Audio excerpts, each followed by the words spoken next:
close your eyes and let the heavy velvet of the 17th century settle over you. A world lit not by the harsh glare of electricity, but by the trembling golden pulse of beeswax candles that smell faintly of honey and soot, casting long, dancing shadows against walls of damp stone and oak paneling, where dust motes drift like suspended time in the stillness of a library that feels more like a fortress than a home. Before you get comfortable, take a moment to like the video and subscribe. But only if you genuinely enjoy what I do here. Let me know your city and local time in the comments so we can see where everyone is listening from. John Locke, the man who provided the modern world with its most potent arguments for natural rights, government by consent, and the right to overthrow tyrants, lived a life defined by a startling paradox. He spent most of his adult years refusing to sign his name to the very ideas that toppled kings. As the intellectual architect of the American Revolution and constitutional democracy, Locke's life was a testament to how caution can birth defiance, and how a man hiding in the margins could rewrite the center of human history. Born on August 29th, 1632, in Somerset, Locke entered in England on the precipice of a violent civil war. His childhood was a masterclass in the logic of survival, where his father, a country lawyer and parliamentary cavalry captain, taught him that safety often required silence. Watching neighbors turn on each other and witnessing the execution of King Charles I in 1649, Locke learned early that power is inherently unstable and that the wrong words could end a life. This formative atmosphere of paranoia and military dictatorship under Oliver Cromwell forged a philosopher who understood that ideas, once spoken, escape their authors entirely. Locke's education at Westminster School and later at Christ Church, Oxford, initially felt like a dead end. He found the official curriculum, rooted in medieval scholasticism and the stale logic of Aristotle, to be suffocating and filled with unintelligible notions. However, in the margins of the university, he joined an invisible college of natural philosophers, including Robert Boyle, who were pioneering the experimental method. From Boyle, Locke absorbed the radical methodology of empiricism, the belief that knowledge comes not from ancient authority, but from sensory experience and observation. This realization was political dynamite. If no ideas were innate, then the divine right of kings and natural hierarchies were merely habits reinforced by power, not universal truths. The trajectory of Locke's life shifted dramatically in 1666 when he performed a successful experimental surgery on Lord Ashley, later the Earl of Shaftesbury. Gratitude turned into a lifelong partnership as Locke became Ashley's physician, secretary, and intellectual lieutenant, living at the heart of the Whig faction's opposition to royal absolutism. Locke saw firsthand that ideas only mattered if one had the power to enact them.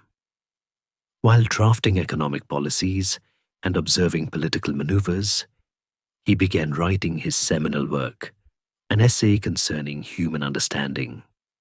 In it, he argued that the human mind is a tabula rasa, a blank slate, challenging every social order built on the myth of natural superiority. Yet, Locke's legacy is deeply complicated by a profound moral contradiction. While theorizing universal liberty, he helped draft the fundamental constitutions of Carolina, which explicitly stated that every freeman shall have absolute power and authority over his Negro slaves. He was an investor in the Royal African Company and later in life, a member of the Board of Trade, where he oversaw the administration of an empire built on the systematic denial of consent to enslaved and indigenous populations. This original sin of Locke's philosophy, the gap between the rights he proclaimed and the rights he protected, would eventually be inherited by the American nation. During the exclusion crisis of the late 1670s, as the Whigs attempted to bar the Catholic James II from the throne, Locke began writing his most dangerous work, the two treatises of government.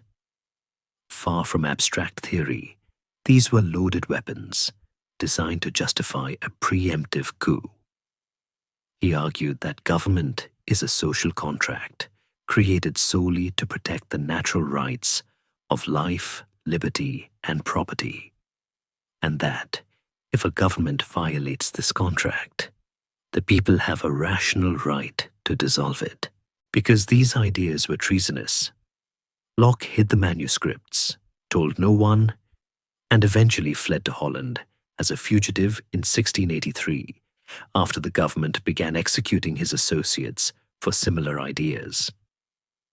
In exile, Locke continued to write in fragments while living under pseudonyms like Dr. van der Linden.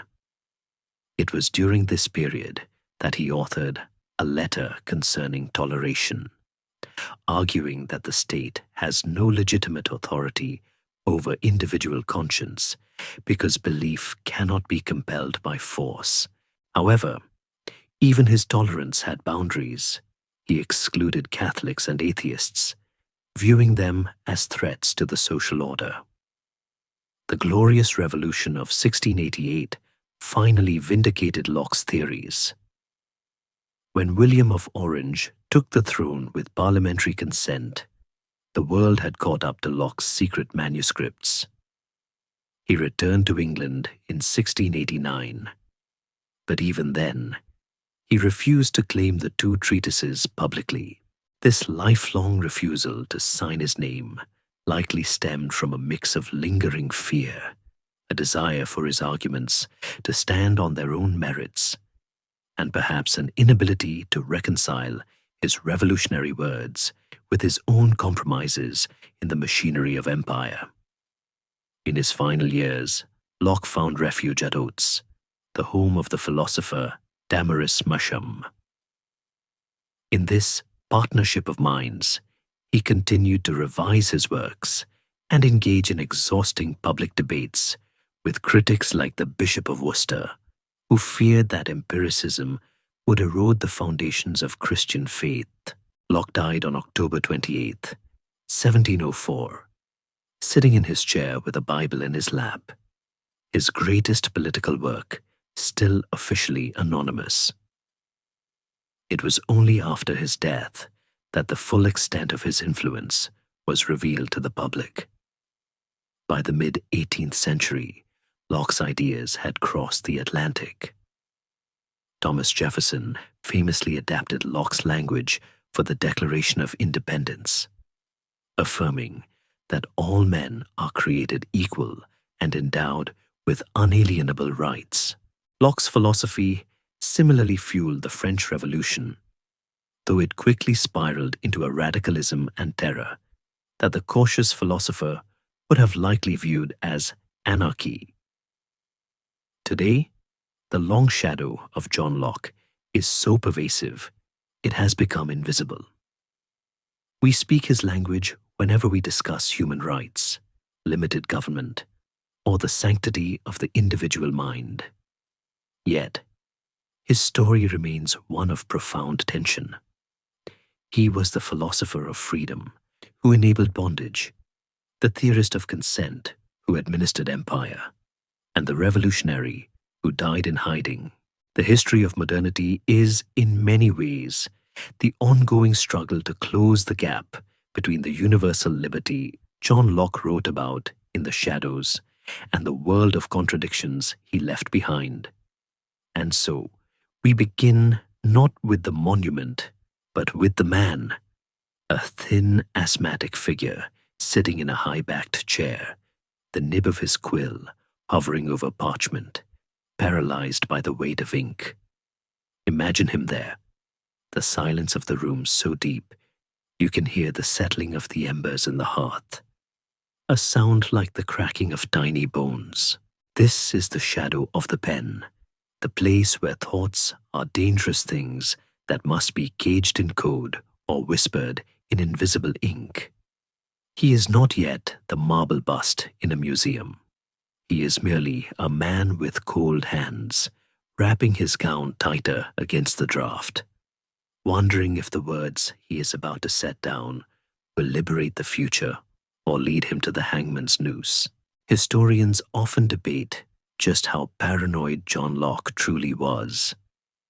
Some argue his secrecy was a theatrical habit of a man who enjoyed mysteries, while others insist it was the only reason he kept his head, while his friends lost theirs to the executioner's axe. But tonight, we do not judge him. We simply watch him breathe, the candlelight catching the worry lines on a forehead that holds the blueprint for a new world, as we prepare to travel back to where this silence began, to the misty, rain-soaked fields of the West Country, where a boy first learned that the world is a broken thing waiting to be fixed. The candle flame flickers, and the shadow of the old philosopher dissolves, replaced by the grey, sweeping mists of the West Country. We drift back in time, floating over the rolling green hills of Somerset in the early 1630s, where the air is thick with moisture, and the smell of wet wool and wood smoke hangs permanently in the valleys. It is a landscape of quiet endurance, where the stone cottages seem to grow directly out of the earth, huddled together against the damp Atlantic winds that batter the coast. Here, in a small thatched cottage, leaning against the churchyard wall in the village of Rington, John Locke takes his first breath. It is August 29th, 1632, and the world he enters is one of profound, heavy silence, broken only by the tolling of the church bell next door, a sound that will vibrate through the floorboards of his childhood, a constant reminder of the thin line between the living and the dead. The cottage is simple, almost stark, reflecting the modest means of his parents, Puritan folks who believe that luxury is a distraction from God and that a drafty room builds character.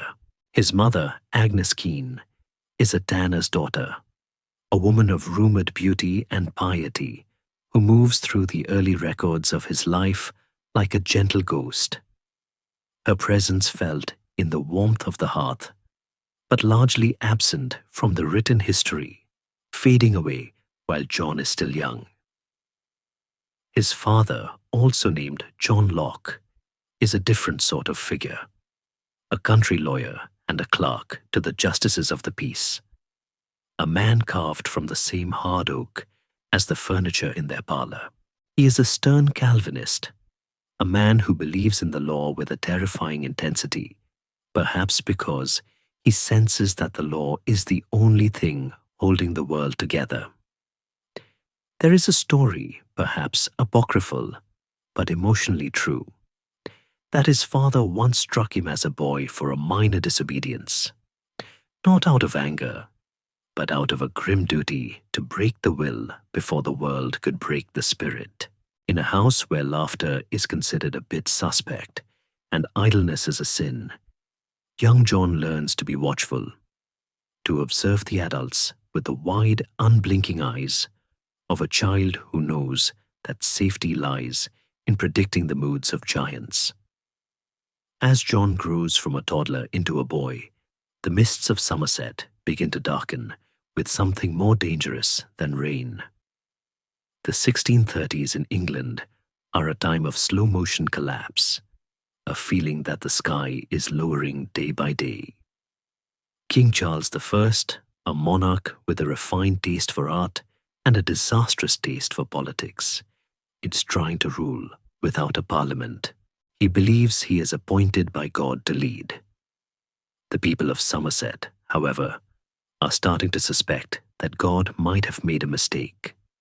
The king needs money, kings always do, and he resurrects old forgotten taxes to fill his coffers.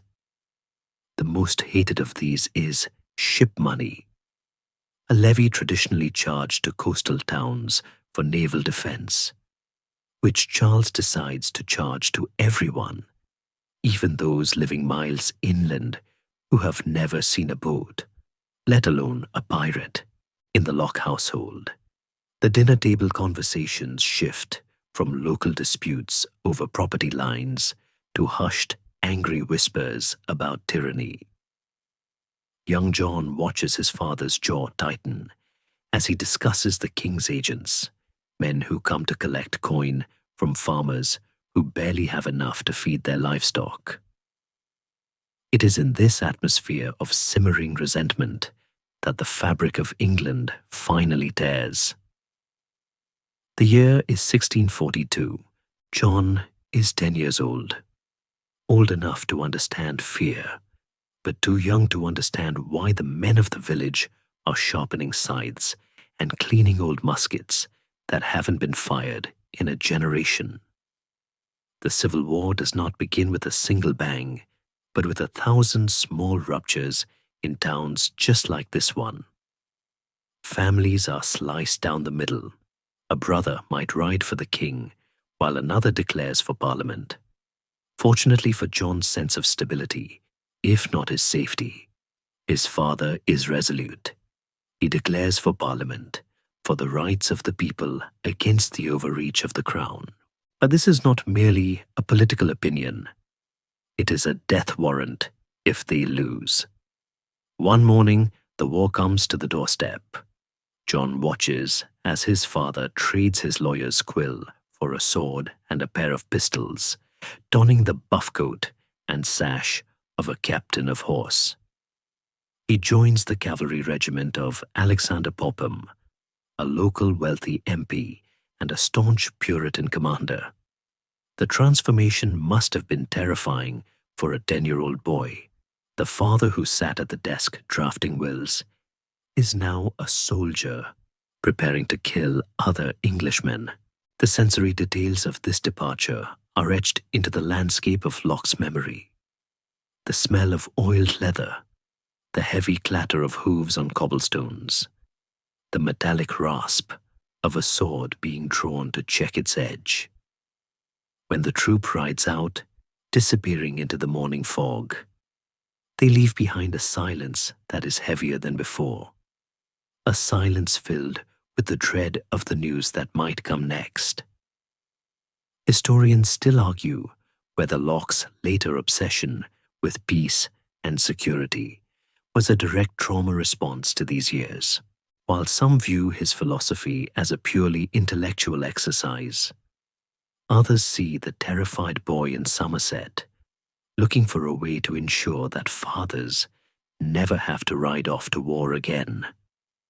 It is hard to overstate the chaos of the English Civil War. It was not a distant affair fought in foreign fields. It was intimate and bloody. Somerset itself became a battleground. Towns were besieged, crops were burned, and the roads were unsafe for travel. The king's men and the Roundheads skirmished in the familiar lanes where John used to play. Rumors flew faster than musket balls, stories of massacres, of ghosts seen on battlefields, of the world ending.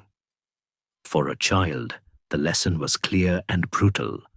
Authority is not stable. The king, who was supposed to be the father of the nation, was trying to kill his children, and the children were fighting back. Yet amidst this turmoil, there is a strange protective irony. His father's commander, Alexander Popham, becomes a patron of the family. It is this connection, born of war and blood loyalty, that will eventually pull John out of the countryside. Popham sees something in the lawyer's son, perhaps a spark of intelligence, or perhaps He simply wants to do a favor for a loyal captain. But before that future can unfold, John must survive the present. He spends his adolescence in a suspended state of waiting, the war acting as the background noise to his puberty. He learns to read the news sheets that are smuggled in, deciphering the propaganda of both sides. He sees that truth is the first casualty of conflict. The royalists claim God is on their side. The parliamentarians claim the same. A young mind, prone to questioning, might begin to wonder if both sides claim to have the direct phone line to the Almighty. Maybe one of them, or both, is lying. There is a grim humor in the Puritan existence during these years. They cancel Christmas, ban dancing, and generally frown upon anything that might lead to smiling, which they suspect is the gateway drug to sin. But this austerity provides a rigid structure that keeps chaos at bay. John's life is governed by bells, prayers, and study. He is grounded in the belief that life is serious business. He isn't the type of boy to run wild in the woods. He is the boy who watches the woods, analyzing the patterns of the leaves, wondering what laws of nature govern their fall. As the war drags on, turning into a bloody stalemate before tilting toward Parliament, the news from the front lines becomes more gruesome. The Battle of Edgehill, the slaughter at Marston Moor. These are names that toll like funeral bells. Captain Locke returns periodically, harder, wearier, his eyes holding the 1,000-yard stare of a man who has seen neighbors guarded in muddy fields. He brings the war home in the mud on his boots and the exhaustion in his voice. He teaches John the most valuable lesson of the era. In a world where the king can become the enemy, your only true possession is your mind and your ability to keep your own counsel. Trust is a currency that is rapidly devaluing. By 1646, the king's cause is crumbling. The parliamentarians are winning, not just with zeal, but with the ruthless efficiency of the new model army. The war is winding down, but the peace feels fragile, like thin ice over a deep, dark lake. It is in this uneasy victory that Popham makes good on his patronage. He secures a place for his captain's son at the prestigious Westminster School in London. It is a golden ticket, a chance to escape the mud and the memories of Somerset. But it means leaving everything he knows. As John packs his small trunk, preparing to travel to the heart of the beast, to a London still simmering with revolutionary fervor, he is no longer just a tanner's grandson or a lawyer's boy. He is a child of the Civil War, carrying the invisible scars of a nation that has torn itself apart. Scars that will itch for the rest of his life, driving him to ask the question that will define his legacy. How do we build a world where we don't have to kill each other to decide who is in charge? The war did not leave the cottage when Captain Locke unbuckled his sword belt. It simply changed its shape, settling into the heavy oak furniture and the deepening lines of the father's face like a fine grey dust that no amount of sweeping could clear. The year is 1646, and while the king's armies have been scattered, the peace in the Locke household is a tense, brittle thing, defined less by the absence of cannon fire and more by the presence of a silence so profound it feels like a third person in the room. John, now 14, watches his father with the intense, cataloguing gaze of a boy who realizes that his parent is no longer a god, but a survivor. A man who has seen the insides of other men and can never quite unsee them. The captain has returned to his law books, but he reads them differently now, his finger tracing the lines of statutes not with the reverence of a believer, but with the skepticism of a soldier who knows that a piece of paper cannot stop a musket ball. It is in this quiet aftermath that the true education of John Locke begins, not in the classroom, but in the low-ceilinged study where the smell of old parchment battles with the scent of damp wool drying by the fire. Here, the captain teaches his son the lesson that will become the invisible spine of his entire philosophy. The art of survival in a world where the rules change with the wind. He does not sit John down for a lecture. Puritans do not give speeches when a stern look will do.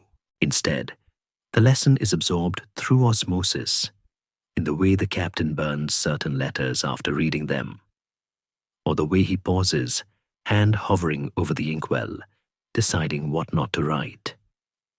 He teaches John that in dangerous times, silence is not emptiness. It is armor. One evening, as the rain lashes against the leaded window panes, blurring the world outside into a watercolor of grey and green, the captain might have looked up, catching his son's stare, and offered a rare, grim piece of advice. A thought spoken is a bird released, John. You cannot call it back, but a thought kept, he would tap his temple, is a sword in the scabbard, safe, ready. Scholars and biographers have long debated the true nature of the relationship between John Locke and his father during these formative years. Some historians argue that the captain was a cold, distant tyrant, a man who believed that affection was a weakness that would spoil a child like meat left in the sun. Indeed, Locke himself would later recount to friends that his father never suffered him to come near him as a child, maintaining a severe, awe-inspiring distance that only relaxed into familiarity as John grew into manhood. Yet others see a profound silent love in this severity, a father hardening his son not out of cruelty, but out of a desperate desire to protect him from a softness that the world would surely exploit. In the 17th century, to be soft was to be dead. The captain's coldness was a form of inoculation, a way to build up the boy's immunity to the heartbreak of a society that was tearing itself apart at the seams. This logic of survival becomes the currency of their bond. The captain explains, in his sparse, economical way, the mechanism of the favor that will change John's life. Alexander Popham, the wealthy MP and commander under whom the captain rode, has offered to sponsor John for a place at Westminster School in London. This is not merely a scholarship. It is a lifeline, a golden ticket out of the muddy obscurity of the West Country and into the very engine room of the English state. But it comes with a weight. The captain explains that this is how the world works, not by merit alone, but by interest, by who you know, whose sword you followed, and whose debt you hold. John listens, absorbing the reality that his future is being purchased with his father's loyalty, paid for in the sweat and terror of the battlefield. It is a transactional lesson that strips away any childhood illusions of fairness. The world is a web of obligations, and John is about to become a very small fly in a very large, gold-plated web. The preparations for departure are efficient and unsentimental. There are no tearful scenes, for tears are a waste of moisture and dignity. A small trunk is packed with shirts, a Bible, and a few Latin grammars, the meager inventory of a scholar-to-be. The clothes are plain, the fabric rough. There is no velvet here, no lace to mark him as a fop or a royalist sympathizer. He is dressed as what he is, the son of a Puritan lawyer, a boy of the middling sort, who must rely on his wits because he cannot rely on his wallet. As he packs, John might feel a flicker of terror. London is a monster he has only heard of in stories, a city of smoke and plague and kings. But he pushes it down, mimicking the stoic mask his father wears so well. He learns that the face you show the world must be a smooth surface, giving nothing away. The morning of the departure arrives with a steel-grey dawn, the mist clinging to the Somerset hills like a reluctant ghost. The horses are brought around, their breath pluming in the chill air. The goodbye is brief. The captain does not hug his son. Such a display would be unseemly in the street. Instead, he might grip John's shoulder, a squeeze firm enough to bruise, transmitting a message that words cannot carry. Do not fail. Do not forget who you are. Do not let them break you. It is a farewell that feels more like a military order than a blessing. As John mounts his horse, he is leaving behind the only world he has ever known. The smell of the tannery, the sound of the church bell, the safety of the known. He is trading the silence of the countryside for the roar of history. The journey to London is a slow, muddy slog through a landscape scarred by war. As they ride east, John sees the physical evidence of the conflict his father spoke of. Burned-out barns with their ribs pointing to the sky, bridges hastily repaired with rough timber, and the wary, hollow eyes of villagers who watch them pass, wondering if they are friends or foes. The road is a lesson in geography and devastation. They pass through towns where the bullet holes in the church doors are still fresh, the wood splintered and raw. Every mile takes him further from the protection of the captain and closer to the center of the storm. He is a small figure in a vast, broken painting, riding toward a horizon that glows with the strange, sulphurous light of the capital. It takes days to reach the edge of the city, and when they finally crest the last hill, London sprawls before them like a living thing, breathing smoke into the sky. It is a shock to the senses, a chaotic, sprawling labyrinth of timber and stone, vastly larger than any village John has ever seen. The smell hits him first. A pungent cocktail of coal smoke, unwashed bodies, roasting meat, and the tidal rot of the Thames. It is the scent of power and decay mixed together. The noise is a physical wall, the shouting of hawkers, the rattle of carts, the clanging of 1,000 different bells. To a boy used to the quiet of Rington, it must sound like the inside of a madness. As he rides into the shadow of the city, John Locke carries his father's lesson with him like a hidden dagger. Silence is armor. He looks at the teeming crowds, the faces of strangers, the looming spires of power, and he tightens his own face into a mask of polite, observant neutrality. He is entering the belly of the beast, the place where the king is currently a prisoner, and Parliament is the master. He does not know yet that he will one day write the words that define this city's future. For now, he is just a boy with a trunk full of books and a head full of warnings, stepping off his horse and into the hard, cold reality of his new life. He is alone. The captain has done his part. The rest is up to the boy. And as the gates of Westminster School loom ahead, dark and imposing, John Locke takes a breath of the foul London air and prepares to disappear into the crowd, watching, always watching, from behind the safety of his silence.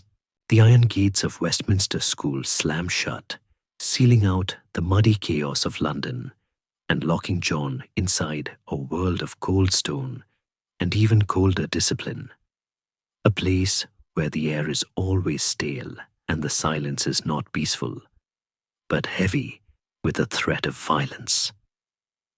It is a shock to the system of a boy used to the open, wet skies of Somerset. Here, the sky is a sliver of grey, seen through high, leaded windows that seem designed to keep the imagination in as much as the weather out. The year is 1647, and the school is less a centre of learning and more a monastery of the mind, a place where boys are broken like horses to fit the saddle of the state. The sensory transition is brutal. The smell of the tannery and the wood smoke of home is replaced by the pervasive, institutional scent of damp wool, old rushes on the floor, and the sharp, metallic tang of ink that stains the fingers and never quite washes out. Life here is governed by the bell, a tyrant more absolute than any king, ringing before dawn to drag the boys from their beds at 5 a.m. into the shivering dark. There is no privacy, no warmth, and certainly no coddling. The water in the wash basins is often skimmed with ice, cracking under the knuckles of boys who are learning that physical discomfort is just another form of piety. Dominating this grim kingdom is the figure of Dr. Richard Busby, the headmaster whose name is whispered with a mixture of awe and terror throughout England. Busby is a small man with a spirit of granite, a flogging parson who believes that the surest route to a boy's brain is through his backside. He stalks the freezing halls like a raptor, his gown billowing behind him, a birch rod always within reach. Legend has it, and in the echoing dormitories of Westminster, legends are more real than facts, that Busby once boasted he would not remove his hat, even for the king, lest the boys think there was any man on earth greater than himself. It is a terrifying lesson in absolute authority, and John, watching from his desk, sees in Busby the living embodiment of the divine right that his father is fighting against.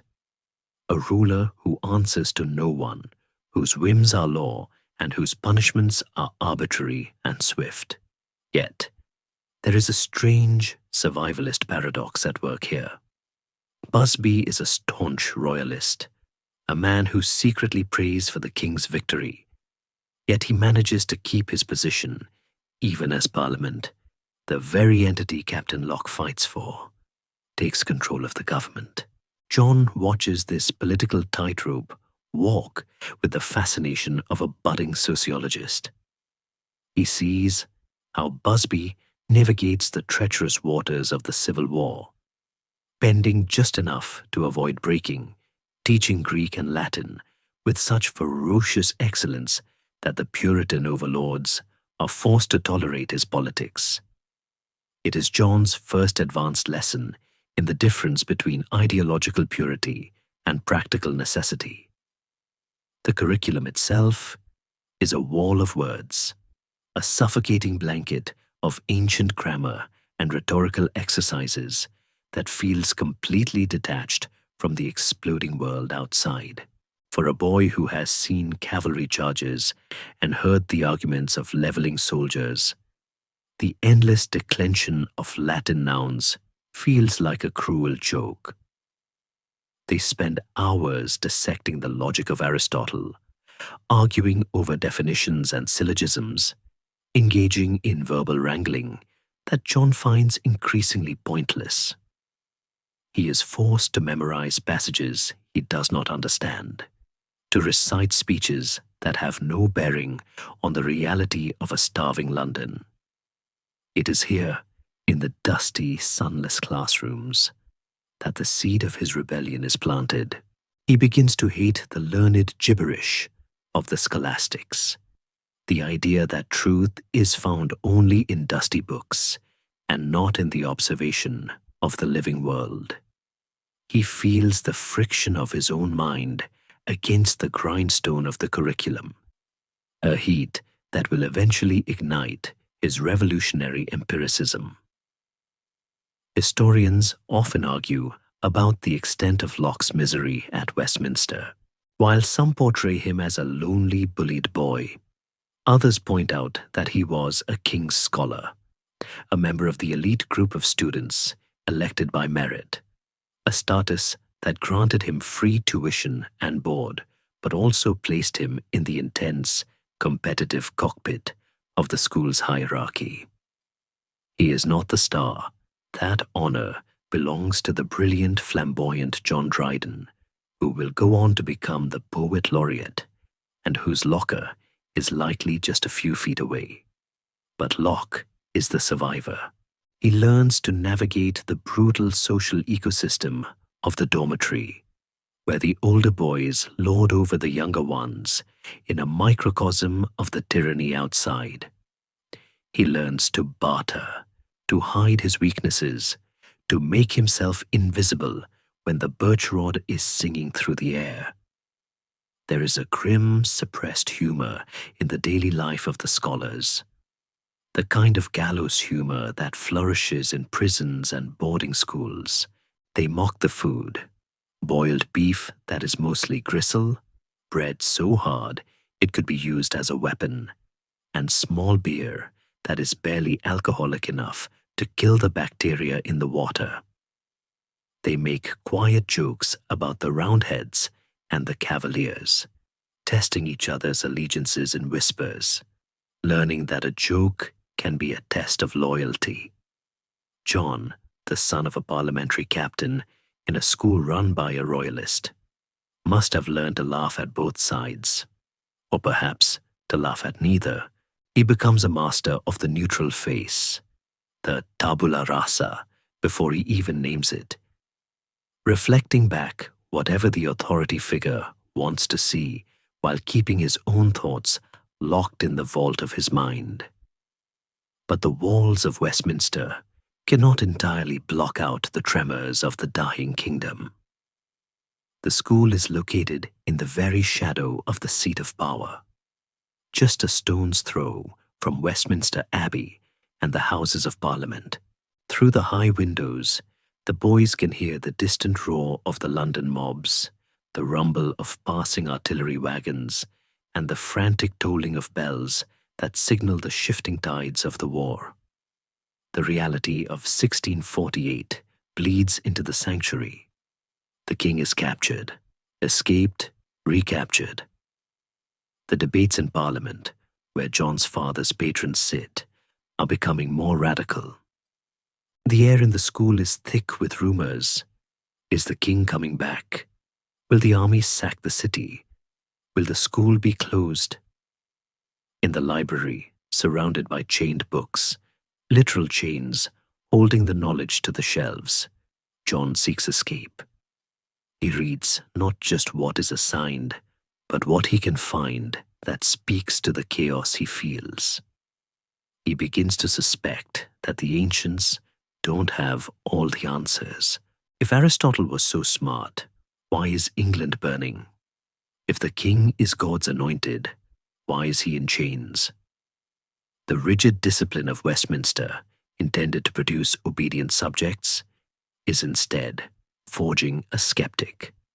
The cold stone halls, rather than freezing his mind, are acting as a refrigerator that preserves his doubts, keeping them fresh until he is old enough to cook them into a philosophy.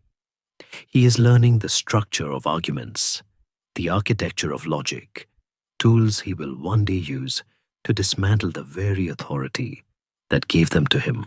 As the winter of 1648 sets in, the darkest winter in English history, the atmosphere in the school changes.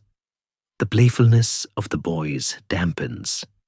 The birch rod falls more frequently, as if Busby is trying to beat back the encroaching anarchy. The city outside falls silent, holding its breath. The king is on trial. The impossible is happening, and John Locke, 16 years old, stands at the window of his dormitory, looking out over the frost-covered roofs of Westminster, shivering not just from the cold, but from the realization that the world is about to break in a way that no Latin grammar can explain. He is standing on the edge of a cliff, and the fall is about to begin. The walls of Westminster have taught him how to obey, but the coming dawn will teach him that even the highest power on earth can bleed. The morning of January 30th, 1649, breaks with a cold so absolute it seems to freeze the very breath of history in the throat. The Thames is a jagged scar of grey ice. The trees in St. James's Park are skeletal fingers pointing accusingly at a leaden sky, and the air in the dormitories of Westminster School is sharp enough to cut the lungs. It is a Tuesday, but it feels like the end of the world. John Locke, now 16, wakes not to the usual clamour of the city, but to a strange, suffocating silence that blankets London, a hush that feels heavy, expectant, and terrified. Today is the day the impossible becomes real. Today, for the first time in the history of England, a king is not dying in his bed, or in battle, or by the quiet poison of a rival. He is being led to a scaffold built outside his own palace window to be executed by his own people. The proximity of the event is physically suffocating for the boys at Westminster. The school stands in the very shadow of the Abbey, and just a short walk from the banqueting house at Whitehall, where the stage has been set. Historians still argue whether the scholars were locked inside the school to pray for the king's soul, or if, in the chaos, they managed to slip out to witness the spectacle. But whether John stood in the crushing crowd or listened from behind the high stone walls, the sensory reality of the day would have been inescapable. The sound of thousands of boots on the frozen cobblestones, the low murmur of the gathered masses, not a cheer, but a nervous vibration, and the rhythmic beating of drums meant to drown out the king's final words. All of it would have drifted into the classroom like smoke. Inside the school, the atmosphere is electric, with a peculiar kind of dread. Dr. Busby, the royalist headmaster, likely paces the halls with a face like thunder, his prayers for the king's salvation mixing with the realization that his own world is crumbling. For John, the son of a parliamentary captain, the emotions are even more tangled. His father fought for this outcome, yet the reality of it is grotesque. To kill a king is to kill the father of the nation, a form of patricide that shatters the great chain of being. If the king, who is God's anointed representative on earth, can be tried and beheaded like a common criminal, then the universe has no floor. Gravity itself seems to have been suspended.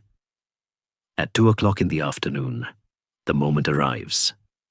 King Charles I, dressed in 2 shirts so he won't shiver from the cold and let his enemies think he is trembling from fear, steps out onto the black-draped scaffold. He is a small, dignified figure, finally playing the role of the tragic hero that his politics never allowed him to be.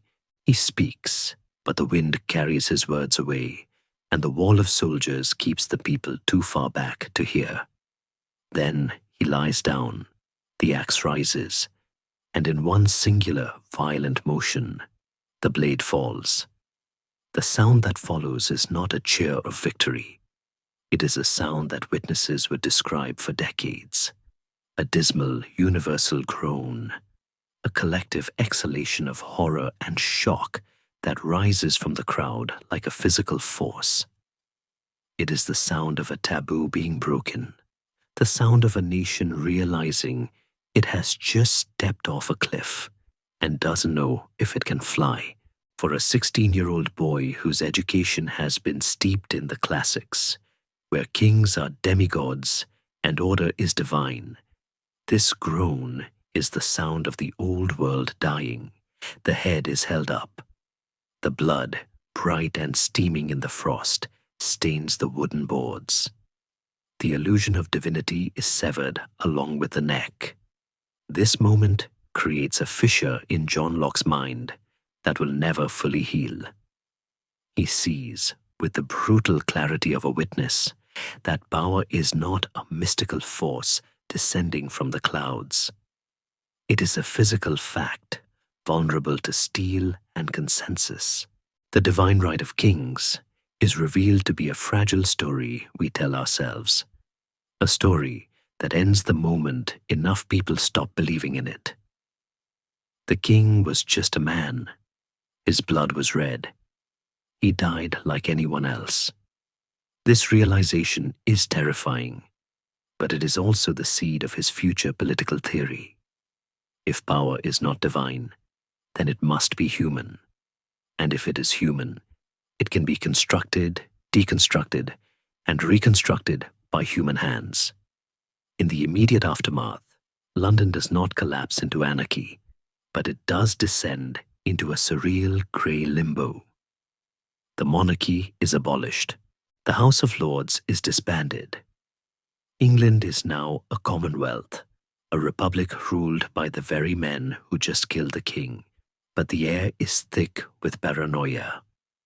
To speak of the king as a martyr is treason.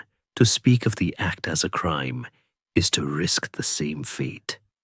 John learns to navigate this new landscape with the caution his father taught him. He sees the hypocrisy of the new regime. The Puritans who preached against tyranny now enforce their own rigid morality with the same iron fist. The theaters are closed. The maypoles are cut down. Christmas is legally cancelled. The world has become a very serious, very grey place where joy is suspect and silence is the only safety.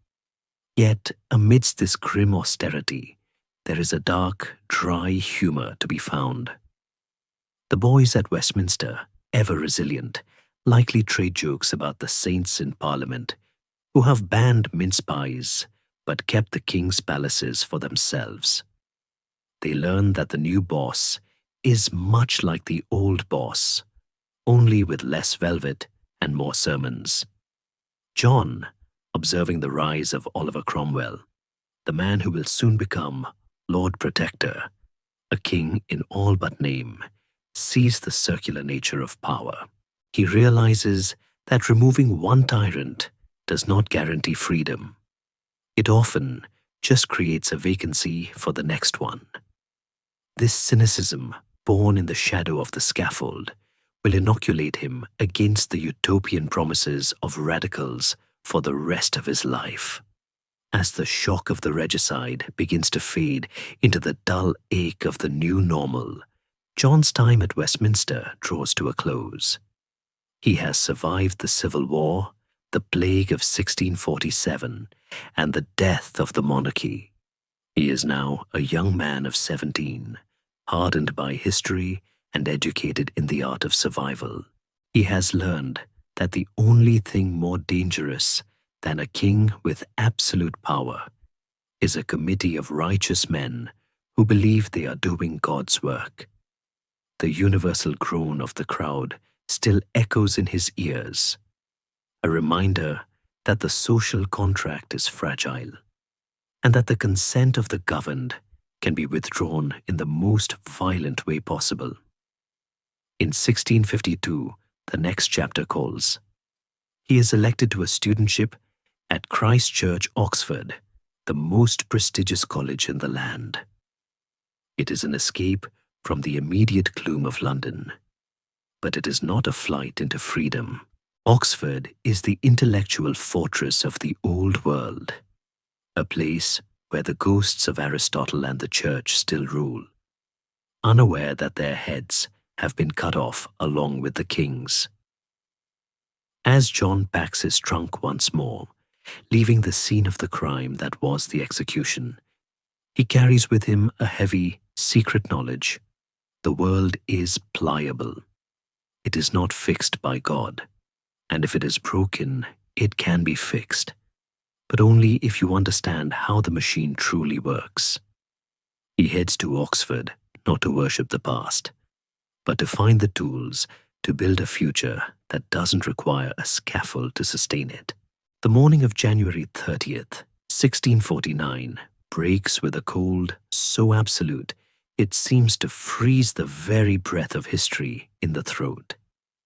The Thames is a jagged scar of grey ice. The trees in St. James's Park are skeletal fingers pointing accusingly at a leaden sky. And the air in the dormitories of Westminster School is sharp enough to cut the lungs. It is a Tuesday, but it feels like the end of the world. John Locke, now 16, wakes not to the usual clamour of the city, but to a strange, suffocating silence that blankets London, a hush that feels heavy, expectant, and terrified. Today is the day the impossible becomes real. Today, for the first time in the history of England, a king is not dying in his bed, or in battle, or by the quiet poison of a rival. He is being led to a scaffold built outside his own palace window to be executed by his own people. The proximity of the event is physically suffocating for the boys at Westminster. The school stands in the very shadow of the Abbey, and just a short walk from the banqueting house at Whitehall, where the stage has been set. Historians still argue whether the scholars were locked inside the school to pray for the king's soul, or if, in the chaos, they managed to slip out to witness the spectacle. But whether John stood in the crushing crowd or listened from behind the high stone walls, the sensory reality of the day would have been inescapable. The sound of thousands of boots on the frozen cobblestones, the low murmur of the gathered masses, not a cheer, but a nervous vibration, and the rhythmic beating of drums meant to drown out the king's final words. All of it would have drifted into the classroom like smoke. Inside the school, the atmosphere is electric, with a peculiar kind of dread. Dr. Busby, the royalist headmaster, likely paces the halls with a face like thunder, his prayers for the king's salvation mixing with the realization that his own world is crumbling. For John, the son of a parliamentary captain, the emotions are even more tangled. His father fought for this outcome, yet the reality of it is grotesque. To kill a king is to kill the father of the nation, a form of patricide that shatters the great chain of being. If the king, who is God's anointed representative on earth, can be tried and beheaded like a common criminal, then the universe has no floor. Gravity itself seems to have been suspended. At 2 o'clock in the afternoon, the moment arrives. King Charles I, dressed in 2 shirts so he won't shiver from the cold and let his enemies think he is trembling from fear, steps out onto the black-draped scaffold. He is a small, dignified figure, finally playing the role of the tragic hero that his politics never allowed him to be. He speaks, but the wind carries his words away, and the wall of soldiers keeps the people too far back to hear. Then he lies down, the axe rises, and in one singular, violent motion, the blade falls. The sound that follows is not a cheer of victory. It is a sound that witnesses would describe for decades. A dismal, universal groan, a collective exhalation of horror and shock that rises from the crowd like a physical force. It is the sound of a taboo being broken, the sound of a nation realizing it has just stepped off a cliff and doesn't know if it can fly. For a 16-year-old boy whose education has been steeped in the classics, where kings are demigods and order is divine, this groan is the sound of the old world dying. The head is held up. The blood, bright and steaming in the frost, stains the wooden boards. The illusion of divinity is severed, along with the neck. This moment creates a fissure in John Locke's mind that will never fully heal. He sees, with the brutal clarity of a witness, that power is not a mystical force descending from the clouds. It is a physical fact, vulnerable to steel and consensus.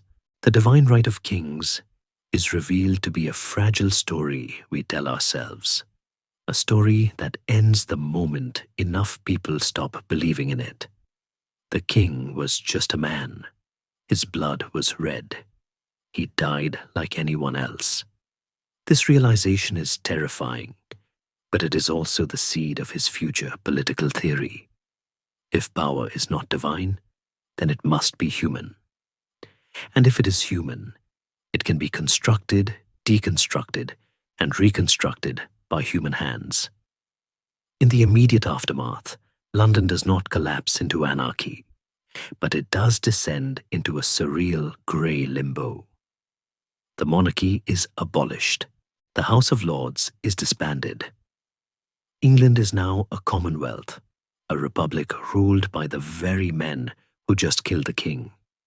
But the air is thick with paranoia. To speak of the king as a martyr is treason.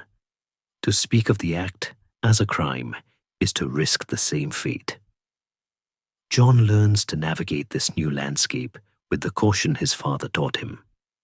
He sees the hypocrisy of the new regime. The Puritans who preached against tyranny now enforce their own rigid morality with the same iron fist. The theatres are closed, the maypoles are cut down, Christmas is legally cancelled.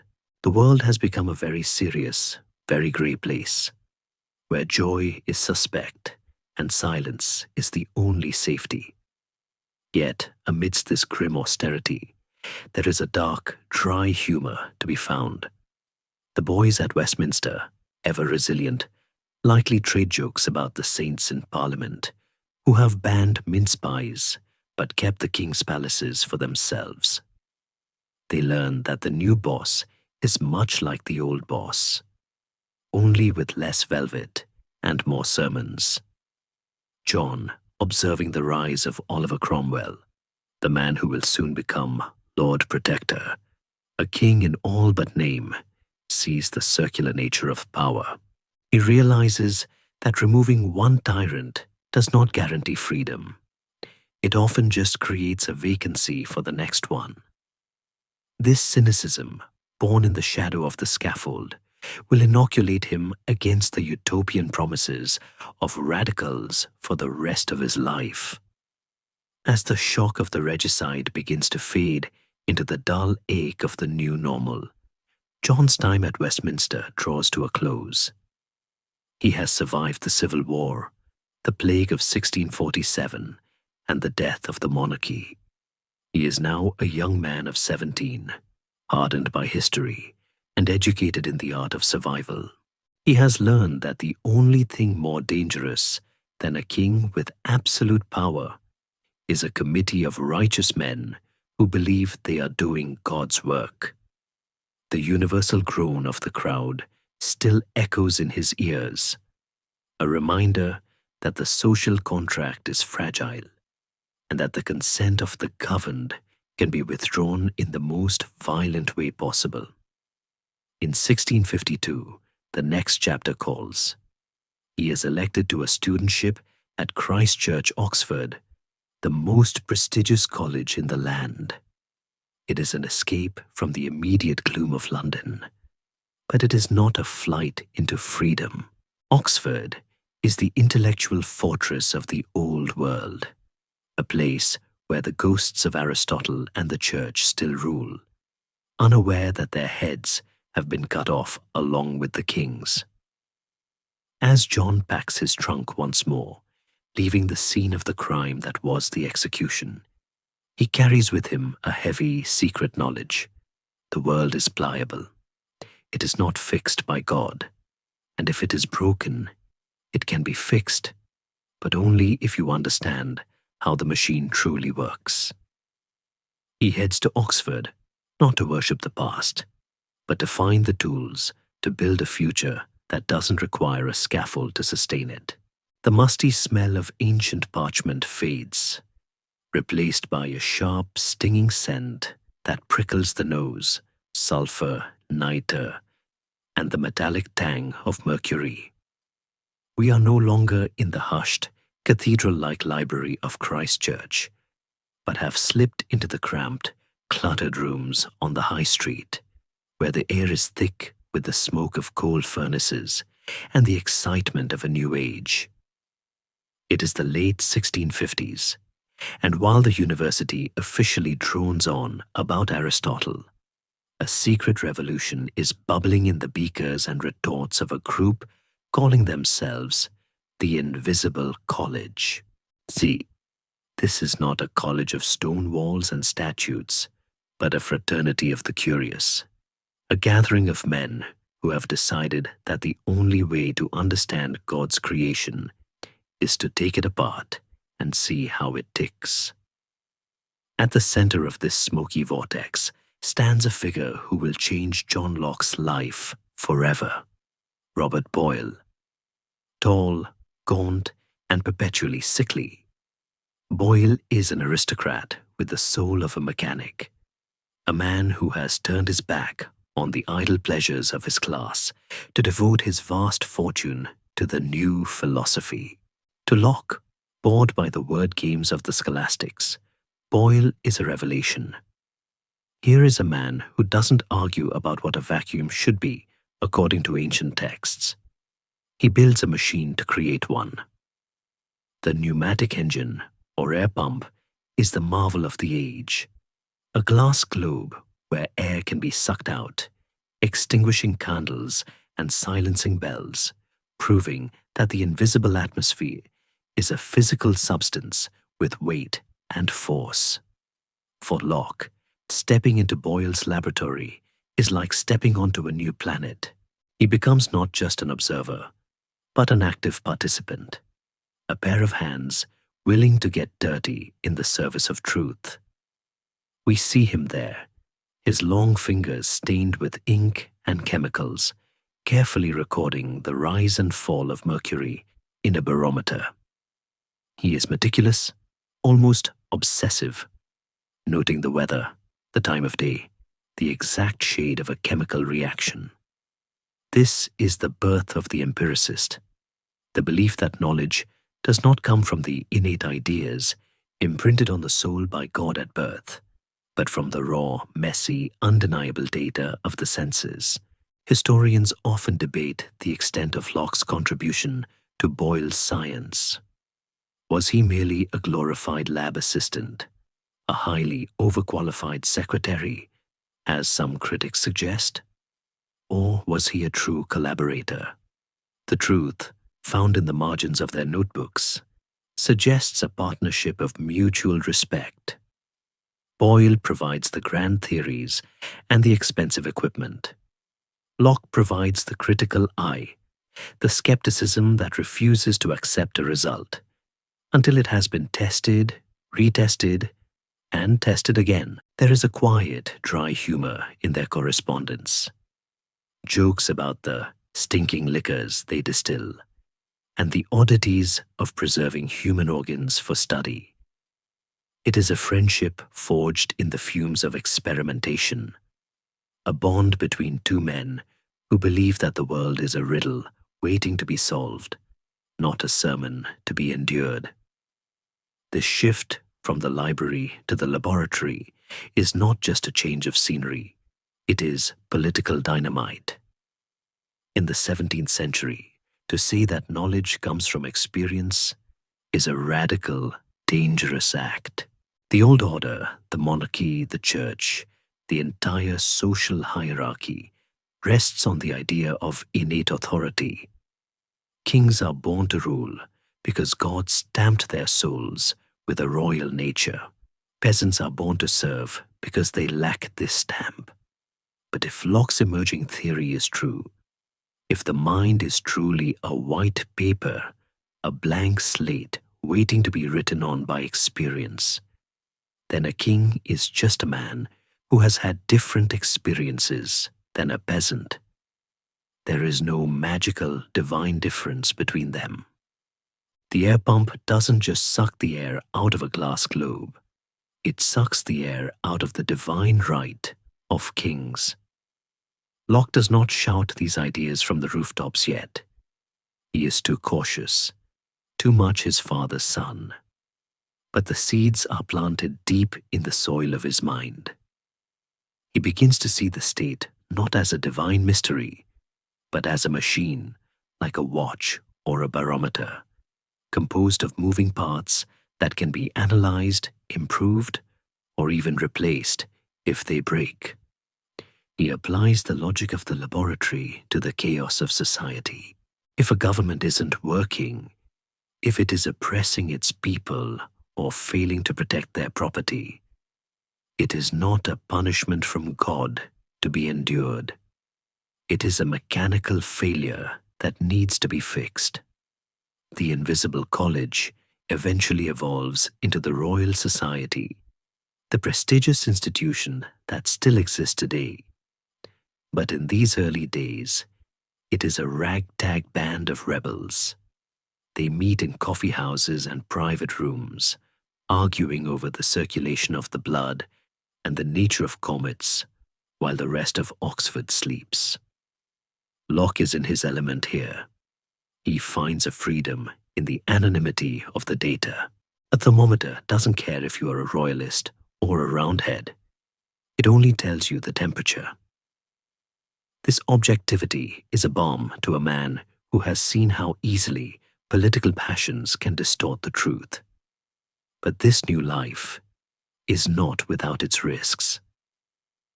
The restoration of the monarchy in 1660 brings King Charles II to the throne, and with him comes a wave of reaction against the fanaticism of the Puritan years.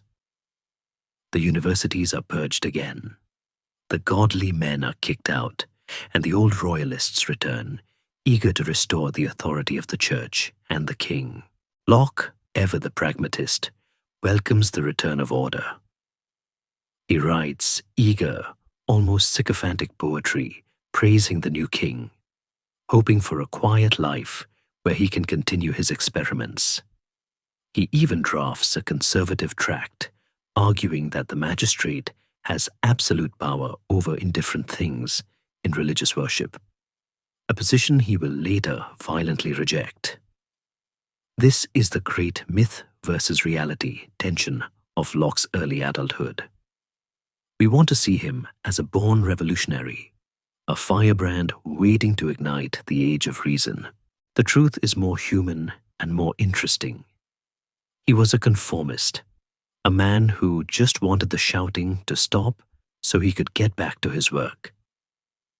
He was terrified of enthusiasm, the religious zeal that had torn the country apart, and he saw a strong absolute government as the only way to keep the peace. It would take decades, and the friendship of a much more dangerous man to turn the cautious scientist into a radical philosopher. For now, however, he is content to measure the weight of the air. He spends his days cataloging the natural world, collecting plants, dissecting animals, and filling notebooks with recipes for cures that range from the sensible to the bizarre.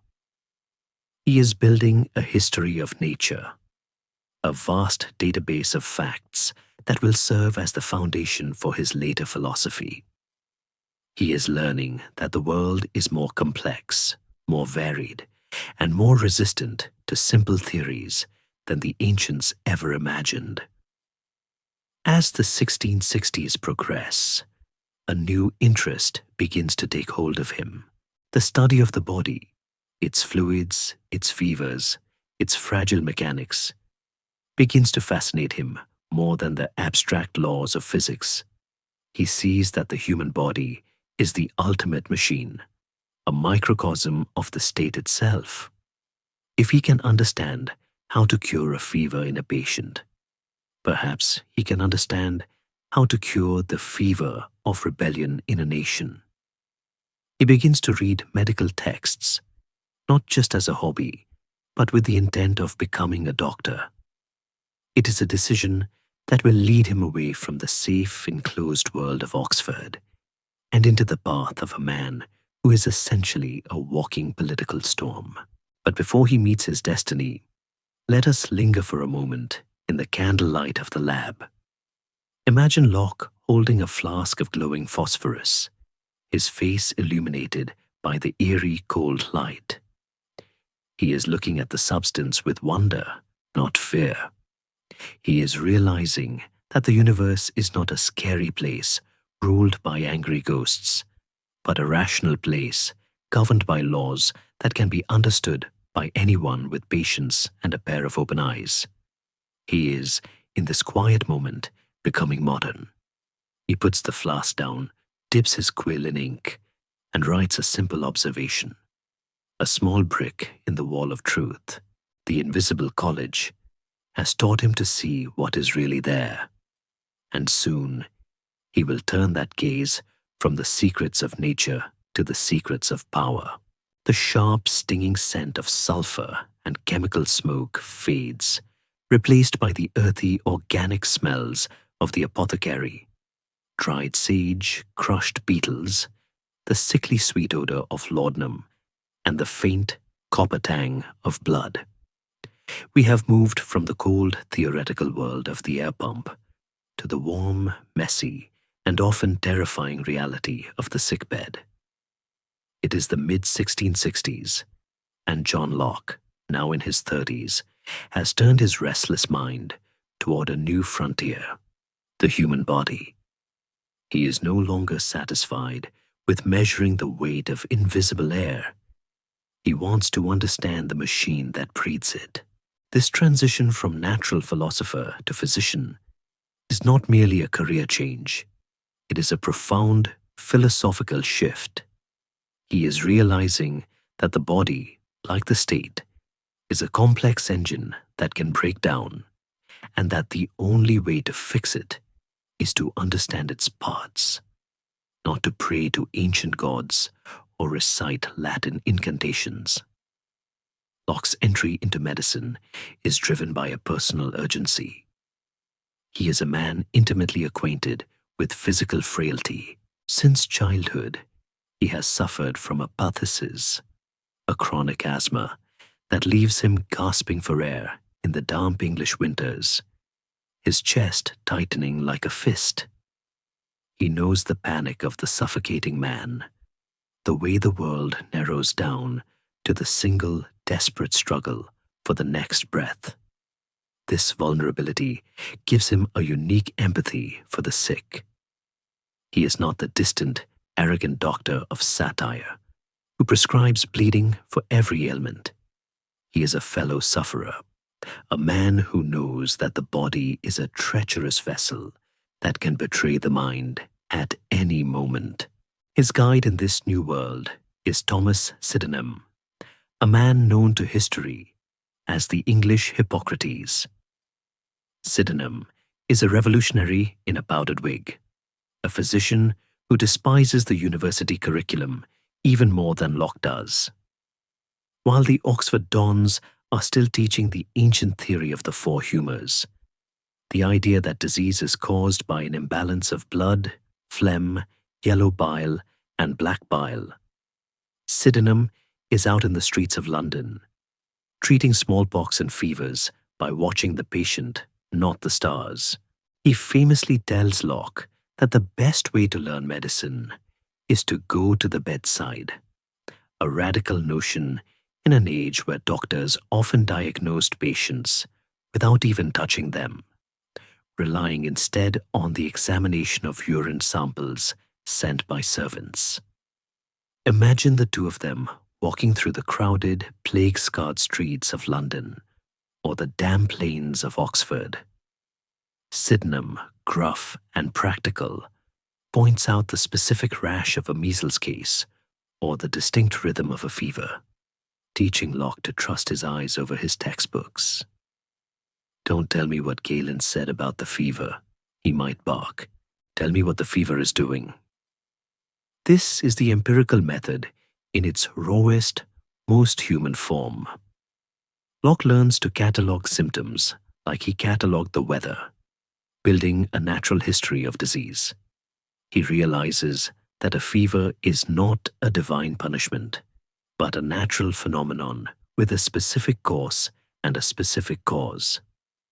It is a liberating idea. If disease is natural, it can be fought. Historians often debate just how skilled a physician Locke actually was. He never obtained the highest medical degree, the doctorate, partly due to his political entanglements, and partly because he refused to parrot the required ancient texts during his exams. He remained a bachelor of medicine, a status that some of his enemies would later mock. Yet his notebooks reveal a doctor of immense caution and observation. He records the effects of quinine on ague, the benefits of fresh air, a controversial idea at the time, and the dangers of excessive bleeding. He is a minimalist in an age of maximalist medicine, often prescribing rest and diet rather than the violent purges that were the standard of care. He understands, perhaps before anyone else, that the doctor's first duty is to do no harm. There is a subtle, dark humor in the medical practice of the 17th century, a grim absurdity that Locke must have appreciated. The cures are often worse than the diseases. Mixtures of crushed pearls, crab eyes, and viper flesh are common remedies for the wealthy, while the poor make do with whatever herbs they can gather. Locke, with his skeptical mind, begins to question the efficacy of these magical cures. He sees that the body has its own healing power, a vis medicatrix naturae, and that often the best thing a doctor can do is simply clear the way for nature to do its work. This idea that natural systems have an inherent order that should be respected will later bleed into his political philosophy. If the body can heal itself, given the right conditions, perhaps the economy and the state can too, if the doctors of government stop interfering with their violent regulations. But the most profound lesson Locke learns from medicine is the concept of the tabula rasa applied to the flesh. He sees that babies are born not with innate knowledge of algebra or God, but with a blank slate of a brain and a fragile soft body that is immediately assaulted by the world. He watches how sensation, light, heat, pain, hunger writes the first entries on this slate. He realizes that the mind is not a separate, ghostly entity floating in the ether. It is tethered to the body, dependent on the senses for its information. If you cut the optic nerve, the mind loses the concept of red. If you stop the breath, the mind ceases to be. This biological grounding of the soul is a dangerous, almost heretical idea, flirting with materialism. But for Locke, it is the inescapable conclusion of his time at the bedside. As the 1660s wind down, Locke finds himself at a crossroads. He is a man of parts, a scholar who hates the curriculum, a diplomat who has seen the futility of foreign courts, having briefly traveled to Cleves on a diplomatic mission, and a doctor without a doctorate. He is over 30, unmarried, and still dependent on his studentship at Christ Church for his room and board. He is a brilliant man waiting for a purpose, a finely tuned instrument waiting for a musician to pick him up. He has the tools, the logic of the lawyer, the skepticism of the scientist, the observation of the physician, but he lacks a patient big enough to test them on. Fate arrives in the summer of 1666, not with a trumpet blast, but with a liver complaint. Lord Ashley, the future Earl of Shaftesbury and one of the most powerful men in England, comes to Oxford to drink the mineral waters of Astrop, hoping to cure a persistent, agonizing pain in his side. He has sent for a local physician to bring the water to him, but the regular doctor is unavailable. Instead, he gets John Locke. It is a meeting that feels scripted by a novelist. The small, sickly, fiery aristocrat meets the tall, reserved, asthmatic philosopher. They are opposites in almost every way. Ashley is a man of action, a political gambler, a believer in risk. Locke is a man of caution, a hoarder of facts, a believer in safety. But when they meet, something clicks. Ashley is charmed by Locke's conversation, his lack of pedantry, his dry wit. And Locke is fascinated by Ashley's mind, which moves with the speed and lethality of a rapier. Ashley invites the physician to dinner, then to stay, and finally to come to London. He doesn't just want a doctor, he wants a mind. He sees in Locke the perfect intellectual weapon, a man who can dissect an argument as well as he can dissect a body. As Locke packs his bags to leave Oxford for the final time, he is leaving behind the safety of the university for the shark tank of London politics. He is trading the bedside of the sick for the bedside of a dying nation. He does not know it yet, but the patient he is about to treat is not just Lord Ashley, but England itself. The physician of the soul is about to become the physician of the state, and the cure he will prescribe, liberty, toleration, and consent, will be far more radical than any potion in his apothecary's chest. He closes his medical bag, the glass vials clinking softly together, and steps into the carriage. The diagnostic phase is over. The surgery is about to begin. The air in Exeter House on the Strand is thick, motionless, and sweet with the cloying scent of sickness and expensive beeswax candles. It is the summer of 1668, and the man who will soon become the most dangerous political operator in England, Lord Ashley, is dying. He lies in a darkened room, his skin the color of old parchment, his breath coming in shallow, ragged gasps. Inside his abdomen, a hydatid cyst, a fluid-filled sac caused by a parasite, has grown to the size of a melon, pressing against his liver and his lungs, slowly suffocating him from the inside out. The most celebrated physicians in London stand around the bed in their velvet coats and periwigs, murmuring in Latin, their faces grave masks of helplessness. They are debating the humors, arguing over whether to bleed him again or to administer another useless purge. But in the corner, quiet and watchful, stands John Locke. He is not a real doctor in their eyes. He has no doctorate, only a license to practice.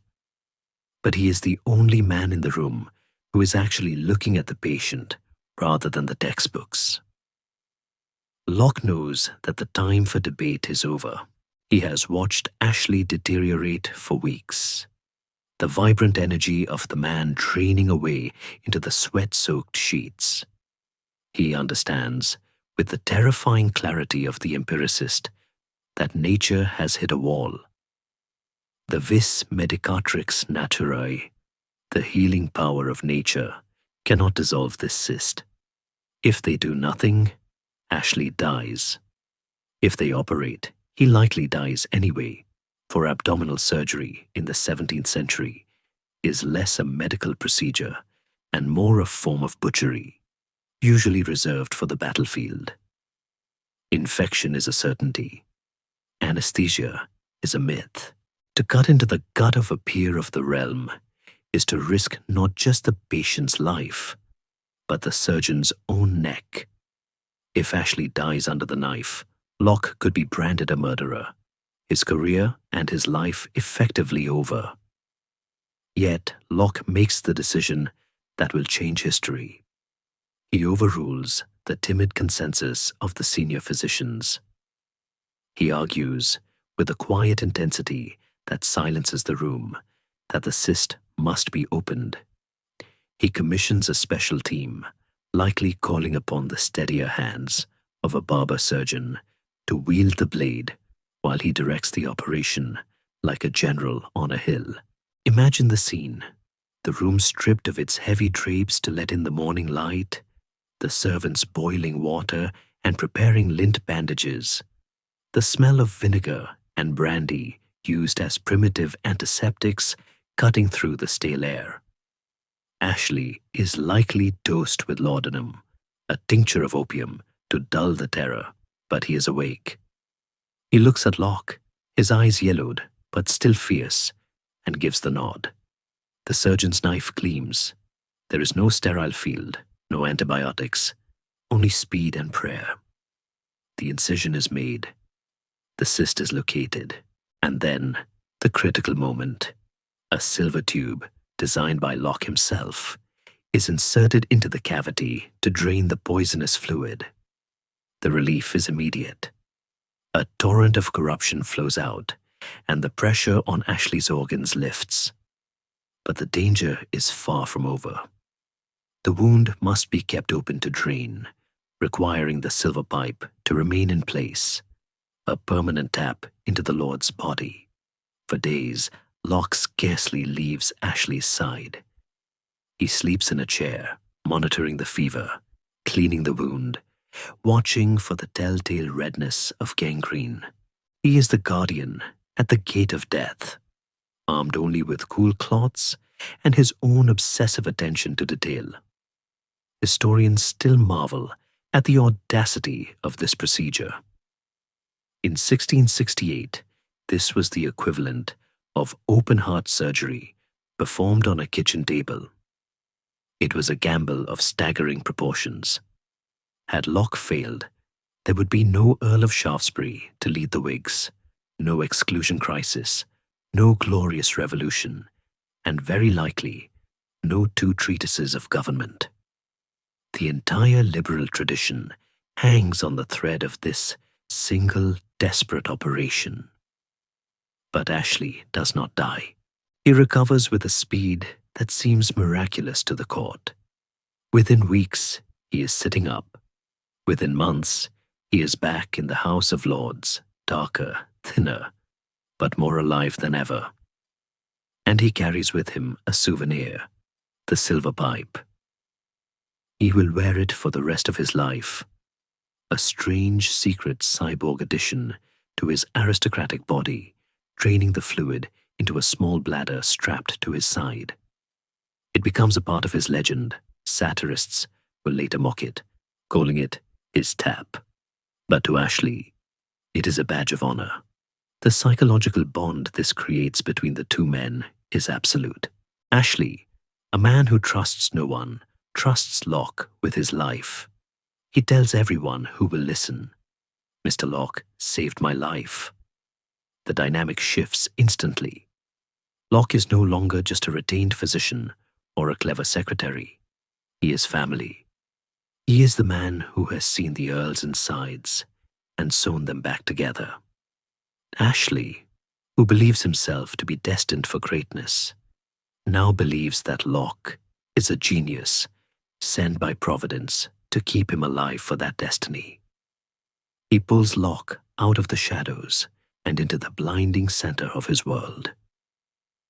"You are too good for physics," he tells him. "You must study the world." The silver pipe episode is the pivot point of Locke's existence. It is the moment he stops being a passive observer of nature and becomes an active agent of change.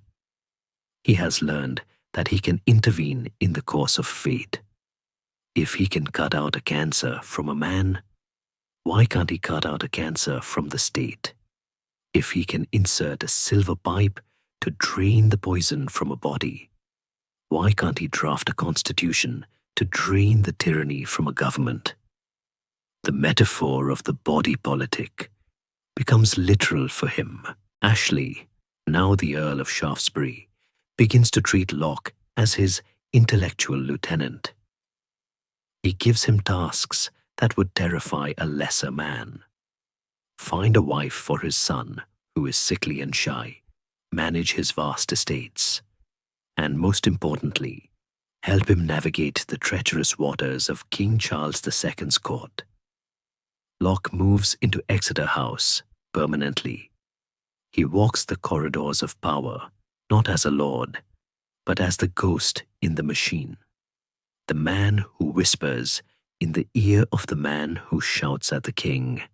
There is a grim humor to their partnership.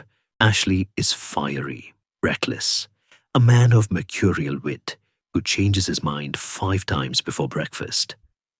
Locke is cautious, slow, a man who weighs every word like gold dust. They are the perfect odd couple of the Restoration, the daredevil and the safety inspector. Ashley provides the power. Locke provides the brakes. When Ashley wants to launch a bold political attack, Locke is the one who checks the logic, who drafts the papers, who ensures that the arguments are bulletproof. But the most significant change is in Locke's own confidence. He has looked death in the face and won. He has held a man's life in his hands and not dropped it. The timid scholar of Oxford is gone. In his place is a man who knows that knowledge is not just for books, it is for survival. As the 1660s turn into the turbulent 1670s, and the conflict between the king and parliament begins to heat up again, Locke realizes that the skills he learned in the operating room, precision, courage, and the willingness to cut deep to save the patient, are exactly what England needs. The silver pipe is working. The patient is awake. And now, the real work begins. The silence of the sick room is replaced by the roar of the Strand, the great artery of London that pulses outside the heavy oak doors of Exeter House. We have left the hushed, antiseptic world of the surgical intervention and stepped into the smoke-filled, velvet-draped cockpit of the English Enlightenment. It is the late 1660s, and Exeter House is not merely a residence. It is the headquarters of the opposition, a hive of activity where the honey being made is political power, and the stings are lethal. John Locke, having saved the life of Lord Ashley, has been moved from the periphery to the very center of this buzzing world. He is no longer just a physician with a license to bleed. He is now a permanent resident, a member of the inner circle, and the ghost in the machine of the Whig Party.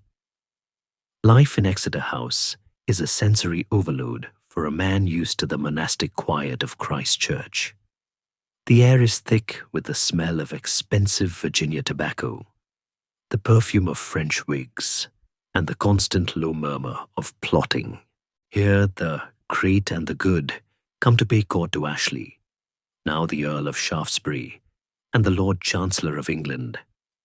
Dukes, bishops, spies, and merchants brush shoulders in the hallways, all seeking a moment with the man who holds the king's ear, but watches the king's hands. Locke sits in the middle of this whirlwind, a quiet figure in a plain coat, his eyes missing nothing. He is the Earl's secretary, his confidant, and his intellectual anchor. He learns that in London, power is not a theory discussed in Latin. It is a commodity traded in whispers. This period marks the true beginning of Locke's education in statecraft. He sees firsthand that the divine right of kings is, in practice, a messy business of bribes, patronage, and compromise. He watches Shaftesbury, a man of mercurial brilliance and terrifying energy, navigate the treacherous waters of the Restoration Court. Shaftesbury is a paradox. A wealthy aristocrat who champions the rights of the common people, or at least the wealthy common people.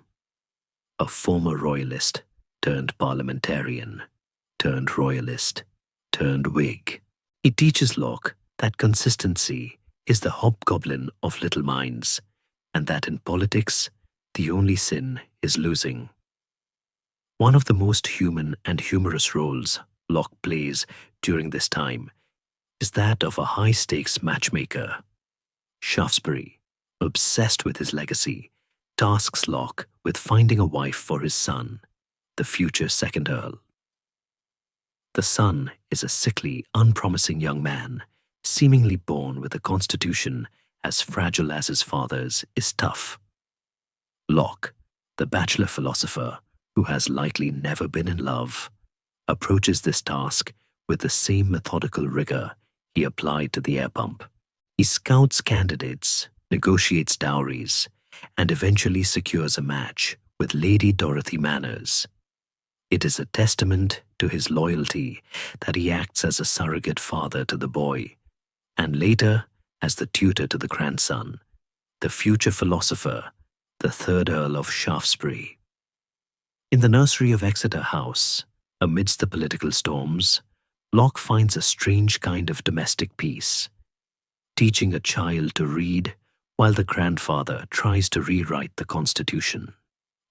But the most significant event in Exeter House happens not in the nursery or the grand hall, but in Locke's own private chamber. It is a moment that will define Western philosophy. One winter evening in 1671, 5 or 6 friends gather in Locke's room to discuss the principles of morality and revealed religion. The air is lightly hazy with smoke and wine. They argue for hours, going in circles, hitting a wall of definitions that none of them can climb. They are stuck in the same learned gibberish that Locke hated at Oxford. Finally, Locke intervenes. He suggests that before they can understand the nature of the universe, they must first understand the instrument they are using to look at it, the human mind itself. He grabs a piece of paper, perhaps the back of a bill or a letter, and jots down a few hasty thoughts. It is necessary to examine our own abilities, he writes, and see what objects our understandings were, or were not, fitted to deal with. This is the spark. This single, frustrated scribble is the embryo of an essay concerning human understanding.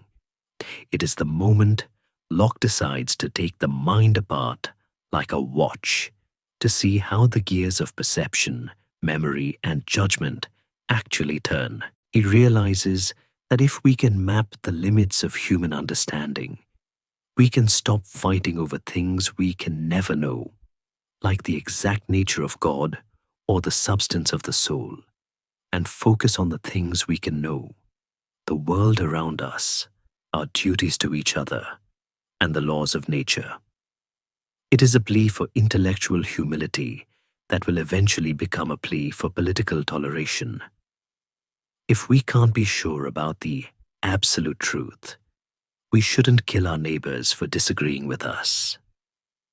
Scholars often debate the influence of Shaftesbury on Locke's developing political ideas. For years, the traditional view was that Locke was the genius and Shaftesbury was merely the patron. But modern historians argue that the flow of ideas went both ways, or perhaps even started with the Earl. Shaftesbury was a radical believer in civil liberty, religious toleration, and the economic power of trade long before Locke put pen to paper. In Exeter House, Locke absorbs these ideas not as abstract theories, but as practical necessities for a thriving England. He writes memos on interest rates, arguing against the government, setting them artificially low, applying his empiricism to the flow of money just as he applied it to the flow of blood. He sees that the economy is a natural system with its own laws, supply and demand, and that the heavy hand of the state often just strangles the patient it is trying to save. Yet, there is a shadow falling across the bright, busy floors of Exeter House.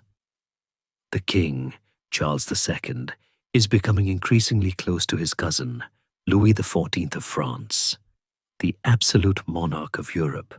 Rumors swirl that Charles wants to emulate the French style of government. No parliament, a standing army, and one state religion, Catholicism. For Shaftesbury and Locke, this is the nightmare scenario. They see the popish plot not just as a religious threat, but as a political one, a prelude to tyranny. The atmosphere in the house shifts from ambitious optimism to defensive paranoia. The guests who arrive late at night are no longer just seeking favors. They are bringing intelligence reports. The laughter in the hallways grows a little sharper, a little more desperate. Locke, the man who craves peace, finds himself drafting arguments for war. He begins to see that toleration is not enough. Sometimes you need exclusion. If the king is a threat to the liberty of the subject, does the subject have the right to exclude the king? It is a question that hovers in the corners of the room like a ghost, unspoken but terrified. As the 1670s progress, Locke's role expands further. He becomes the Secretary of Presentations, responsible for church appointments. He is a bureaucrat of the soul, managing the machinery of the state religion, even as he privately questions its monopoly. But it is another role, one far darker and more consequential, that awaits him. Shaftesbury is not just a politician. He is an imperialist, a major investor in the colonies. He hands Locke a stack of papers concerning a new settlement in America, a place called Carolina. Locke takes the papers to his desk. The candle burns low. The sounds of the Strand fade into the early hours of the morning. He dips his quill in the ink, preparing to draft a constitution for a new world. He thinks he is writing a charter for liberty, a model of agrarian utopia. But as he writes, the shadow of the pen grows long and distorted. He is about to enter the most contradictory chapter of his life, where the philosopher of freedom will become the administrator of slavery. The corridors of Exeter House have led him to the edge of a moral abyss, and with the stroke of a pen, he is about to step off. The candle flame sputters, casting long, wavering shadows against the oak-paneled walls of Exeter House. But the darkness in this room is not merely a lack of light. It is a moral eclipse, a shadow that will stretch across the Atlantic Ocean and darken the history of a continent for centuries to come. It is 1669, and John Locke sits at his desk, surrounded by maps of the New World, parchment renderings of rivers, coastlines, and forests that neither he nor his patron, Lord Shaftesbury, has ever seen. The air smells of sealing wax and the faint, bitter aroma of tobacco, a commodity that is already transforming the economy of the empire. In his hand, Locke holds a quill, the nib stained black. He is drafting a document that is intended to be a blueprint for a utopia, a grand model for the new colony of Carolina. But as the ink flows, it forms words that stand in grotesque contradiction to the philosophy of freedom he is slowly nurturing in his heart. The document is the fundamental constitutions of Carolina. It is a strange feudal fantasy devised by Shaftesbury and his fellow proprietors to avoid erecting a numerous democracy. They dream of a structured society of landgraves and caciques, a hierarchy as rigid as the one they are fighting against in England. Locke, as the dutiful secretary, is the architect of this dream. He organizes the clauses, refines the language, and ensures the logic holds. But buried deep within the 120 articles is Article 110. Every freeman of Carolina shall have absolute power and authority over his Negro slaves, of what opinion or religion soever. Read that sentence again. Feel the weight of it. Absolute power and authority. It is a chilling phrase, absolute in its cruelty, stripping away even the pretense of legal protection. For the man who will later write that slavery is so vile and miserable an estate of man that it is hard to conceive of an Englishman pleading for it, this moment represents a profound and baffling silence. How does the mind that is currently formulating the idea of natural rights, the idea that every human being owns their own body, reconcile itself with the stroke of a pen that turns human beings into property? Historians still argue ferociously over this original sin of liberalism. Some apologists suggest that Locke was merely a scribe, a secretary, taking dictation from the aristocratic proprietors who demanded the clause to protect their investments. They point out that in the rough drafts, the handwriting changes, suggesting a committee effort where Locke might have been overruled. Others, less forgiving, note that Locke was not just a passive employee. He was an investor. He bought stock in the Royal African Company, the enterprise granted a monopoly by the king to trade in elephant's teeth, wax, and Negroes. When Locke dipped his quill into the inkwell, he was not just writing a law, he was protecting a dividend. The ink on the page was paid for, in a very real sense, by the bodies in the hold of the ships crossing the Middle Passage. There is a dark, cognitive dissonance at work here, a mental partition that allows Locke to separate the slavery he furs from the king, political tyranny, from the slavery he administers in the colonies, chattel bondage. In his mind, perhaps, the Africans are captives of a just war, a loophole in classical theory that allowed the victors to enslave the vanquished instead of killing them. It is a fragile, rotting logic, a desperate attempt to fit the brutality of the Atlantic trade into the neat, moral categories of a philosopher's study.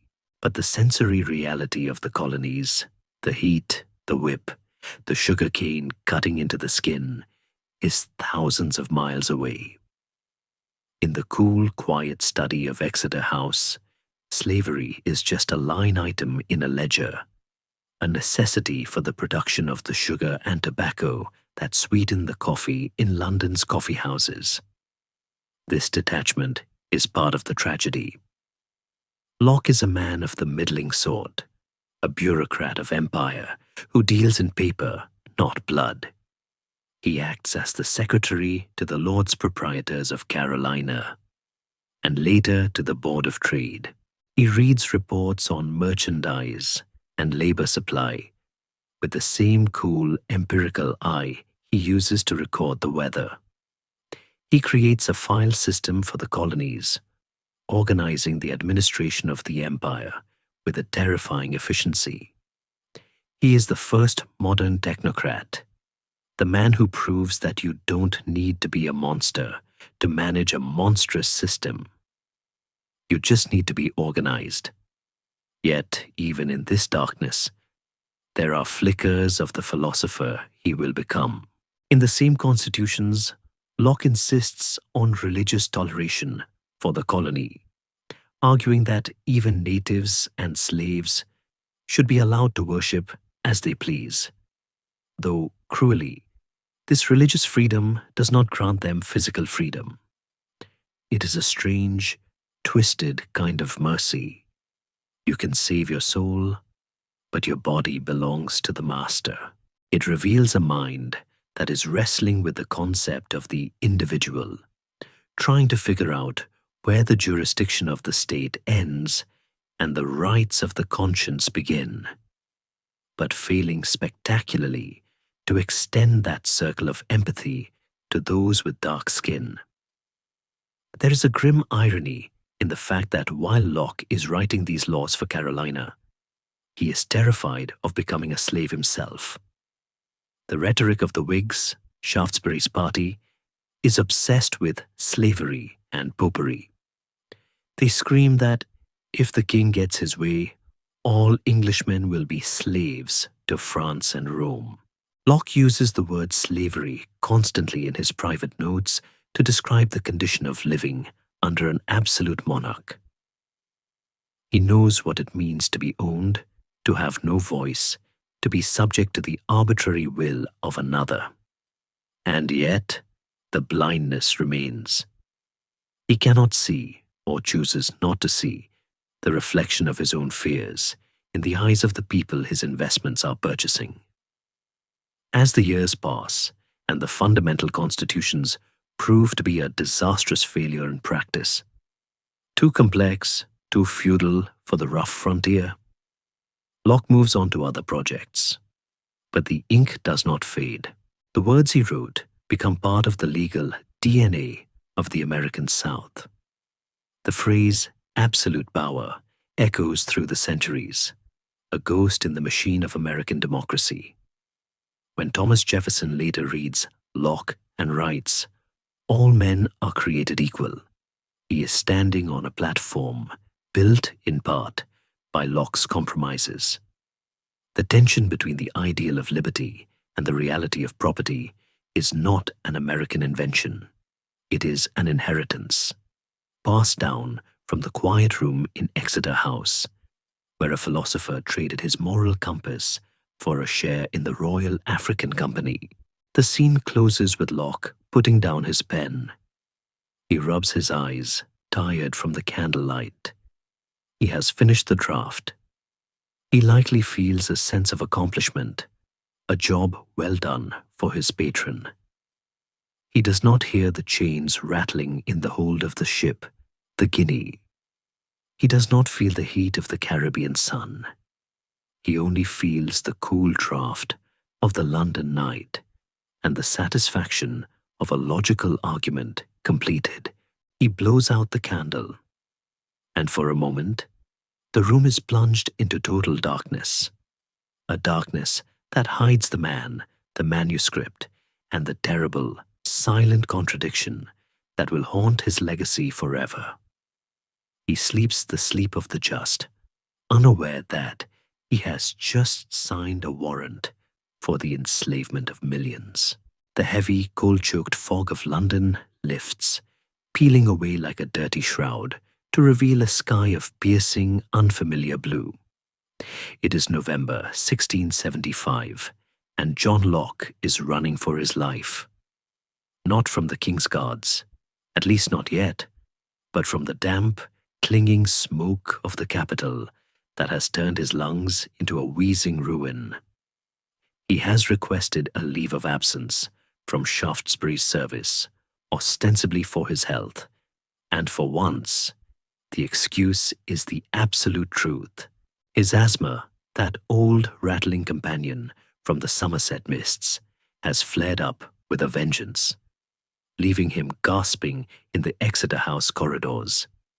He crosses the English Channel, the grey waves tossing the packet boat like a child's toy, and steps onto the soil of France. The air here tastes different, sharp, dry, and smelling of wood smoke rather than coal. As he travels south, the grip on his chest begins to loosen, and for the first time in years, he takes a breath that goes all the way to the bottom of his lungs. France in the 1670s is the superpower of Europe, a kingdom basking in the blinding radiance of the Sun King, Louis XIV. It is a land of terrifying beauty and beautiful terror. As Locke's carriage rumbles down the dusty roads toward Montpellier, the seat of medicine and sunshine in the south, he watches the landscape roll by with the obsessive cataloguing eye of the empiricist. He sees the vineyards stretching out in geometric perfection, the white stone farmhouses baking in the heat, and the olive trees shimmering like silver ghosts. But he also sees the people. He notes in his journal the wooden shoes of the peasants, their sunken faces, and the crushing poverty that sits side by side with the gilded splendor of the aristocracy. He is not just a tourist. He is an economist on a field trip, calculating the human cost of absolute monarchy. Montpellier becomes his sanctuary. It is a city of doctors, apothecaries, and wealthy invalids, a place where the primary industry is survival. Locke rents a room, hires a French tutor, and settles into a routine that is part vacation, part research project. He walks the sunny esplanades, feeling the warmth seep into his bones, and engages in the polite, witty conversation of the local salons. He is a curiosity here, the English philosopher, a man of few words but sharp questions. He creates a new circle of friends, debating the nature of the soul over glasses of local wine that he carefully waters down. There is a sense of sensory healing here. The smell of lavender and thyme replaces the stink of the Thames, and the sound of the cicadas replaces the shouting of the London mob. Historians often debate whether Locke's time in France was purely a health retreat, or if he was also acting as a quiet intelligence agent for the Whigs. Shaftesbury, back in London, is in the Tower of London for a year during this period, having pushed the king too far. Did Locke flee to avoid arrest? Was he sending coded letters back to the Earl? The evidence is ambiguous, hidden in the gaps of his correspondence, but we know he was watching. He observes the French legal system, the persecution of the Huguenots, French Protestants, and the absolute power of the Catholic Church. He sees a mirror image of what England could become if Charles II gets his way. A state where the king's word is law and the conscience is the property of the priest. In his journals, Locke records everything: the price of bread, the method of pruning vines, the dimensions of the pont de garde. He is building a database of reality. He visits the great curiosities of the region, including the mechanical toys and automata that are popular at the time: clockwork ducks that quack and eat, statues that move. These machines fascinate him. They reinforce his growing conviction that the universe is a mechanism, a giant clock wound by God. And if a duck can be a machine, what about a man? Is the human body just a collection of springs and pulleys? It is a dangerous thought, whispered only to the pages of his diary. But it pushes his philosophy further towards the material, the tangible, the real. After a year or so in the south, the restlessness returns. His lungs are clear, but his mind is hungry. He travels north to Paris, the heart of the beast. Paris is a sensory explosion, a labyrinth of mud and grandeur, where the new street lanterns, a recent innovation, cast a flickering light over a city that never sleeps. He visits the observatory, marveling at the telescopes that peer into the heavens. He visits the hospitals, watching surgeries that make his own silver pipe procedure look tame. But the most important sight is the king himself. Locke goes to Versailles, the sprawling golden cage that Louis XIV has built to trap his nobility. He watches the king dine in public, a ritual of bizarre theatricality, where the monarch eats while hundreds of courtiers watch in silent adoration. To Locke, the quiet Englishman in the plain coat, this spectacle is repulsive. It is the ultimate manifestation of the divine right, a single man consuming the wealth of a nation while his subjects starve in wooden shoes. He sees the danger of grandeur when it is untethered from consent. The palace is beautiful, yes, but it is a beauty bought with the freedom of 20 million people. It solidifies his resolve. England must never become this. In Paris, he also deepens his intellectual network. He meets the followers of Descartes, the Cartesians, and argues with them. He translates the essays of Pierre Nicole, a French Johnsonist who argues that morality can exist without the heavy hand of the church. He is sharpening his arguments against the innate ideas that the French love so much. He is the empiricist in the land of rationalists, the man who asks, "How do you know?" when everyone else says, "It must be so." But the holiday from history cannot last forever. In 1679, a letter arrives from London. Shaftesbury is out of the Tower. The political tide has turned. The king is weak, and the Whigs are on the offensive. The Earl needs his intellectual lieutenant back. The exclusion crisis is about to begin, the battle to stop the king's Catholic brother, James, from inheriting the throne. It is a summons to war. Locke looks at the sunny skies of France one last time. He packs his journals, his dried plants, his observations on vines and olives. He knows that returning to England means returning to the asthma, the coal smoke, and the danger. He knows that the next few years will likely determine whether he lives as a free man or dies as a traitor. But the bond with Shaftesbury is the gravity that pulls him home. He boards the ship at Calais, watching the French coast fade into the mist. He is not the same man who left 4 years ago. He is healthier, yes, but he is also harder. He has seen the alternative to liberty, the golden chains of Versailles, and he has found it wanting. He returns to London, not just as a physician or a secretary, but as a philosopher who has seen the future he wants to prevent. The French light has cast a long shadow over his mind, and he brings that shadow back with him to the foggy streets of London, where the final battle for the English soul is about to be fought. He wraps his cloak tight against the Channel wind. The holiday is over. The revolution is waiting. The London fog wraps around John Locke like a cold, wet bandage as he steps off the boat in 1679, his chest tightening instantly against the familiar assault of coal smoke and river rot. But the air is thick with something far more dangerous than pollution: hysteria. The city he returns to is a powder keg waiting for a spark. The Popish plot, a fabricated conspiracy theory claiming that Jesuits are planning to assassinate King Charles II and install his Catholic brother, James, on the throne, has whipped the populace into a frenzy.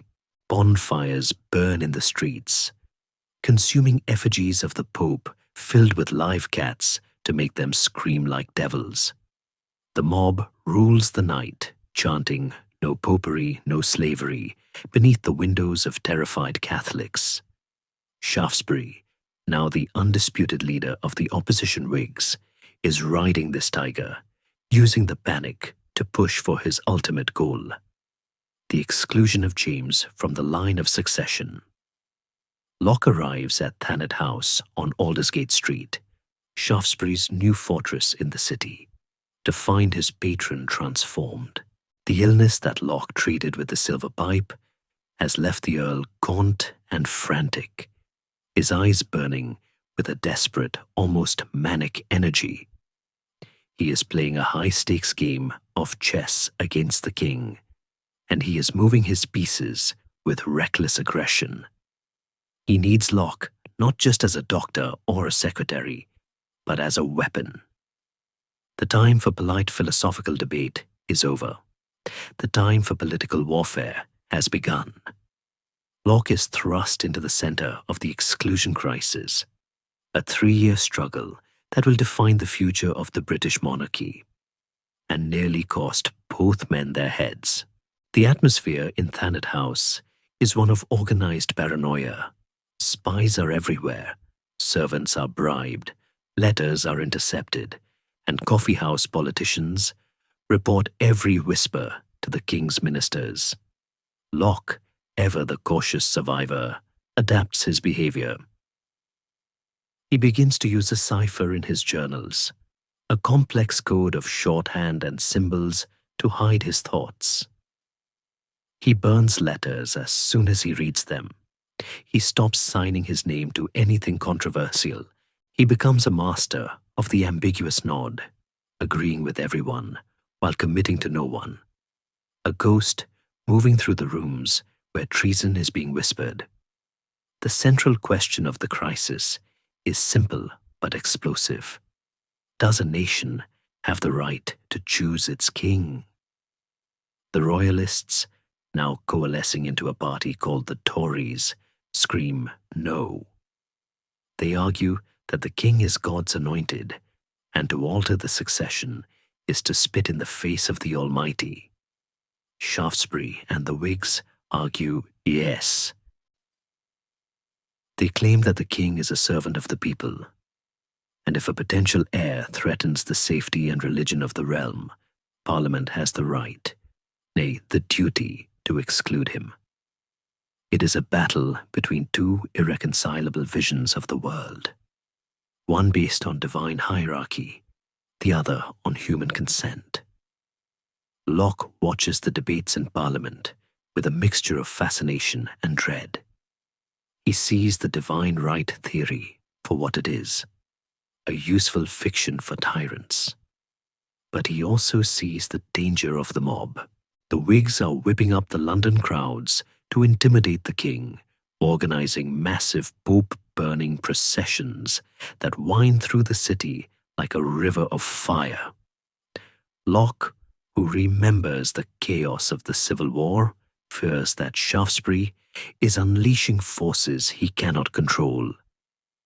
He worries that, in trying to prevent a Catholic tyrant, they might accidentally create a Protestant anarchy.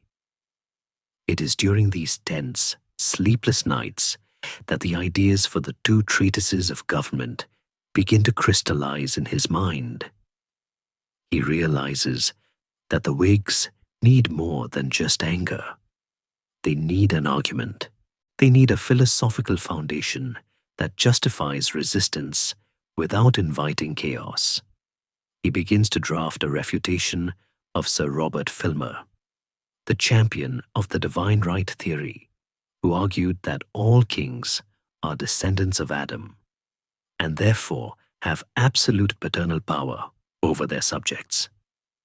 Locke finds this idea laughable, but dangerous. In the privacy of his study, he starts to tear Filmer's logic apart, arguing that Adam was not a king, and even if he was, his power didn't pass down to Charles II. It is the intellectual equivalent of cutting the king's hamstrings, but the king fights back. Charles II is a master tactician, far cleverer than his father. He dissolves Parliament every time it tries to pass the exclusion bill. He plays for time, waiting for the Whig fever to break.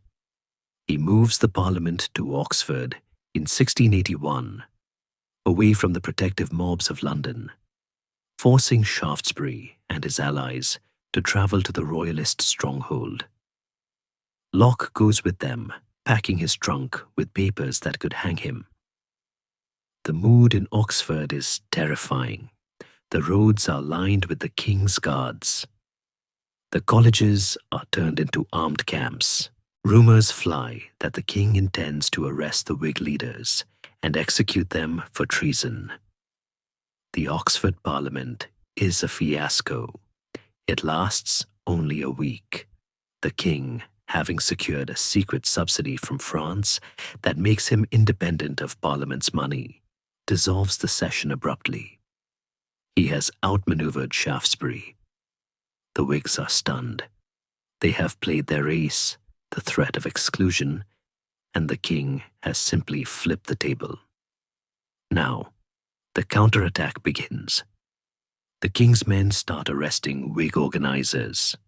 The courts, packed with Tory judges, begin to hand down guilty verdicts. The Tory revenge is swift and brutal. Back in London, the noose tightens around Shaftesbury. He is arrested on charges of high treason and thrown into the Tower of London, the very place he had once sent others. Locke is left exposed. He is the brains behind a man who is now a prisoner of the state. He frantically cleans house, burning papers, hiding manuscripts, and arranging his affairs. He knows that if they can't get the Earl, they might come for the secretary. He is watched constantly. Men follow him in the street. His mail is opened. The exclusion crisis has moved from a parliamentary debate to a police action.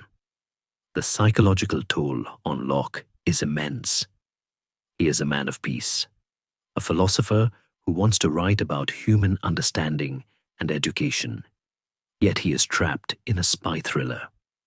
He sees his friends, men like Algernon Sidney and Lord William Russell, being targeted by the Crown. He knows that ideas are no longer just words. They are evidence.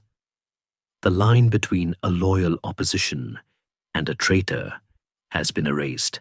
The king has decided that anyone who questions his brother's right to the throne is an enemy of the state. As 1682 drags on, Shaftesbury is released by a sympathetic London jury. But he is a broken man, his health shattered, his political capital spent. He begins to talk wildly of armed rebellion, of associations and uprisings. Locke listens, his face a mask of concern. He knows that this is the end. The legal path has failed. The political path has failed. The only option left is force, and Locke knows that force is a gamble that rarely pays off. He watches his patron, the man who saved his life and gave him a purpose, descend into the desperate madness of a failed revolutionary. The exclusion crisis has not excluded the Catholic heir. It has excluded the Whigs from power, from safety, and perhaps from England itself. The shadows in Thanet House are longer than ever, and in the dark corners, the whisper of treason is becoming a shout. The door to John Locke's chamber in Thanet House is bolted from the inside. The heavy velvet curtains are drawn tight against the prying eyes of London, and the only light comes from a single beeswax candle that sputters in the draught, casting long, frantic shadows against the walls. It is the dangerous winter of 1681, and the air in the room is thick with the smell of burning paper and the sharp metallic tang of fear. Outside, the king's spies are watching the house, their breath pluming in the cold air as they wait for a slip, a word, a piece of evidence that can send the Earl of Shaftesbury and his secretary to the scaffold. Inside, Locke is committing treason. He is not plotting with gunpowder or muskets. He is plotting with ink. He is writing a book that will become the most important political document of the modern age. But in this moment, it is simply a death warrant, if found. This is the birth of the two treatises of government, a work so dangerous that Locke will spend the rest of his life denying he wrote it. For centuries, history books taught a comfortable myth that Locke wrote these treatises after the Glorious Revolution of 1688 to justify the peaceful transition of power. But modern scholarship, playing the detective in the archives of his papers, has revealed a far more volatile truth. Locke is writing these words now, in the heat of the exclusion crisis, while the king is very much in power, and the outcome is terrifyingly uncertain. These are not the retrospective musings of a victor. They are the desperate, theoretical ammunition for a revolution that has not yet happened. A revolution that, if it fails, will end with his head on a spike. Locke sits at his desk, his hand cramping as he furiously attacks the ideas of Sir Robert Filmer. Filmer's book, Patriarcha, has become the Bible of the Tory reactionaries, arguing that kings are the fathers of their people, endowed with absolute God-given authority that no subject can question, just as no child can question a father. To Locke, this is not just bad philosophy. It is a chain waiting to be snapped around the neck of every Englishman.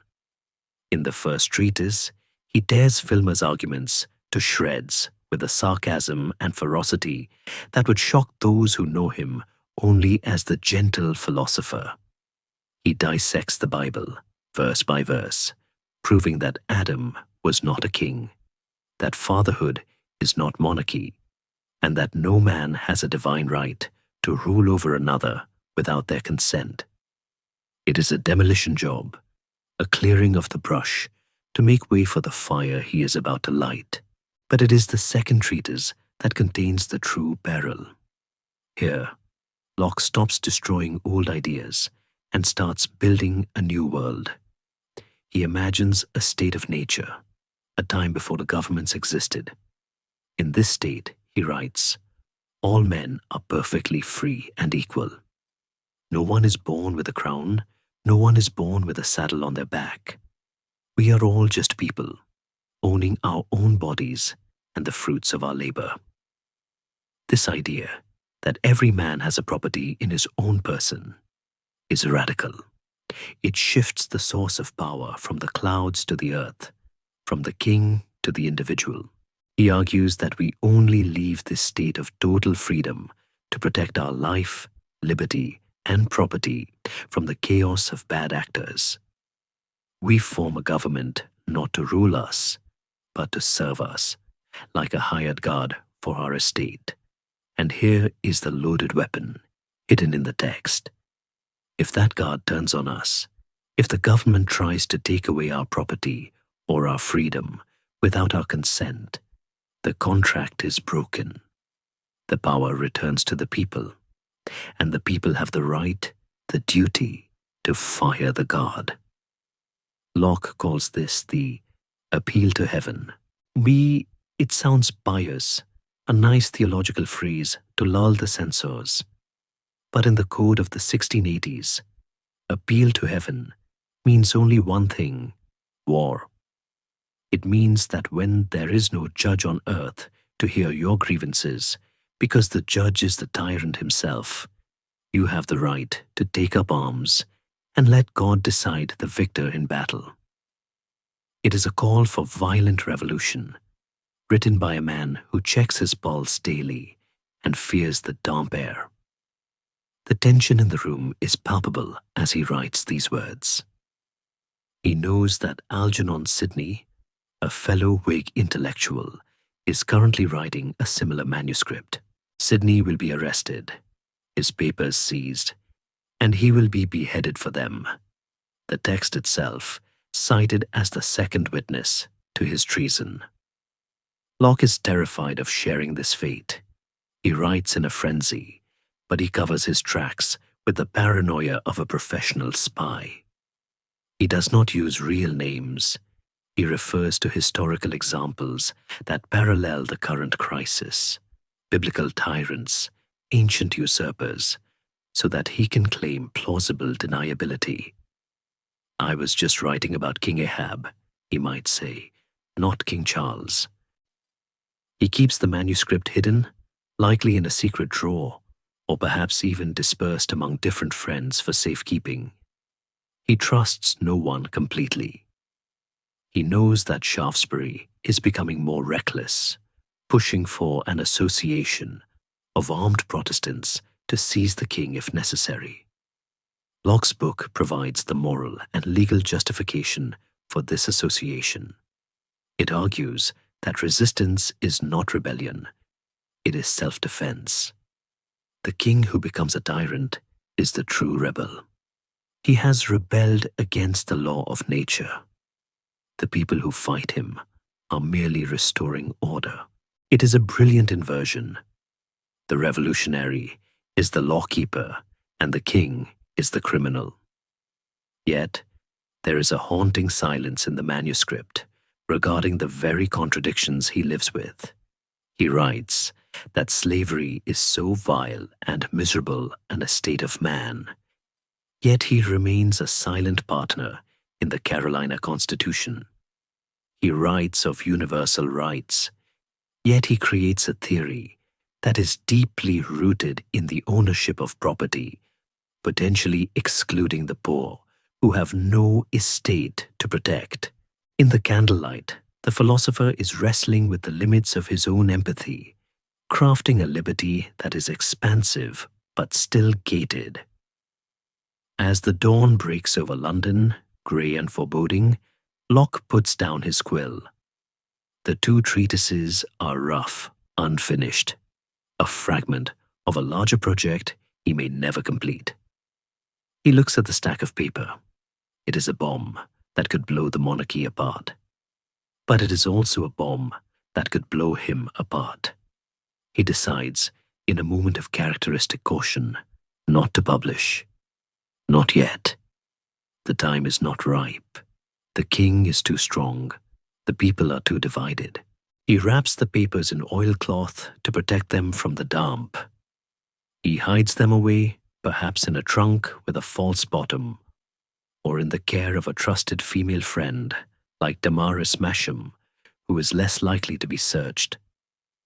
He steps away from the desk, his eyes burning, his mind racing. He has created a ghost, a phantom argument that will haunt the corridors of power for centuries.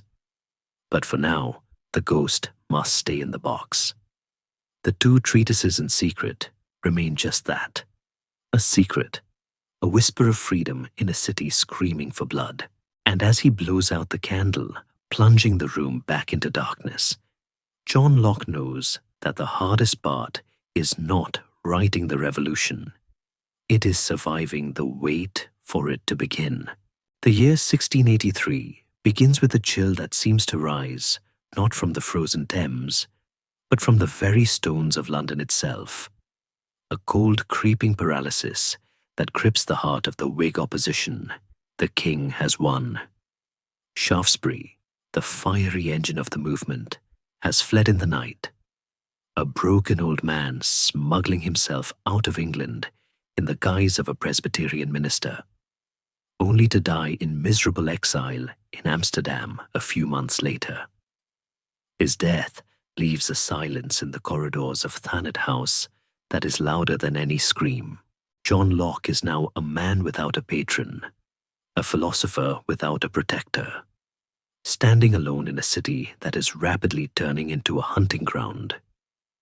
The exclusion crisis has curdled into something far darker and more desperate, a conspiracy to kill the king. This is the moment of the Rye House plot, a botched and bloody scheme that will stain the reputation of the Whigs for a generation. The plan, hatched in the smoky backrooms of taverns like the Salutation and the King's Head, is simple and brutal. A group of radical former soldiers and desperate men plan to ambush Charles II and his brother James as they return from the horse races at Newmarket. They will block the narrow road at Rye House, a fortified manor in Hertfordshire, with an overturned cart, and then, in the ensuing chaos, assassinate the royal brothers with muskets fired from the cover of a garden wall. It is a plan born of pure desperation, a tyrannicide that they convince themselves is a noble act of self-defense. But history turns on the smallest of hinges. A fire breaks out at Newmarket, destroying much of the town and forcing the king's party to leave early, days before the assassins are ready. The ambush never happens. The king rides past Rye House safely, unaware that death was waiting in the bushes. When the plot is inevitably betrayed by a loose-lipped conspirator, the king's vengeance is swift and terrible. The Tory revenge transforms into a full-blown purge. For Locke, The news of the plot's discovery is a thunderclap. He is in Oxford, trying to maintain the facade of the quiet scholar, but he knows that his association with Shaftesbury paints a target on his back the size of the kingdom. Historians still argue fiercely about just how much Locke knew. Was he a silent partner in the conspiracy, offering the intellectual justification for the assassination? Or was he the cautious moderate, kept in the dark by men who knew he would disapprove of murder? The evidence is maddeningly ambiguous. We know he was sending money to the exiles in Holland. We know he was moving constantly, never sleeping in the same bed for long. But we also know he was a man who abhorred chaos. It is likely he knew something was brewing, a general insurrection, perhaps. But the specific plan to butcher the king in a lane may have been too crude for his philosopher's stomach. The reality of the danger hits home with the arrest of Lord William Russell and Algernon Sidney, two of the most prominent Whig leaders. Russell is accused of plotting a rebellion and is quickly sentenced to death. But it is the fate of Sidney that chills Locke to the bone. Sidney is not just a politician. He is a fellow intellectual, a man who, like Locke, has been writing a manuscript, arguing for the right of the people to alter their government. When the king's men search Sidney's study, they find his discourses concerning government. At his trial, the judge famously rules that scribere est agere, to write is to act. The manuscript itself is the second witness needed for treason. Sidney is beheaded on Tower Hill, dying with a stoicism that makes him a martyr. But his death sends a terrifying message to every writer in England. Your words can kill you. Locke looks at his own desk, at the drafts of the two treatises hidden in his trunk. He realizes with a jolt of nausea that he is holding a mirror image of Sidney's death warrant. If the king's agents find these papers, he will not just be expelled from Oxford, he will be drawn and quartered. The appeal to heaven he wrote about is now a literal appeal to the executioner. Panic, cold and sharp, sets in. Locke begins a frantic process of sanitization. He sorts through his papers with trembling hands. He burns letters from Shaftesbury. He uses a chemical wash to erase signatures. He packs his most dangerous manuscripts, the two treatises and his essays on toleration, into a trunk. But he does not burn them. He cannot bring himself to destroy the work of a lifetime. Instead, he entrusts them to his close friend, Edward Clarke, with strict instructions to keep them hidden. It is a gamble of supreme confidence in his own ideas. He believes they are worth dying for, or at least worth risking his friend's life for. The walls of Oxford, once a sanctuary, now feel like a prison. The university is in a fervor of loyalty. The dons are burning books in the quadrangle. Books by Milton, by Hobbes, by anyone who questioned the king.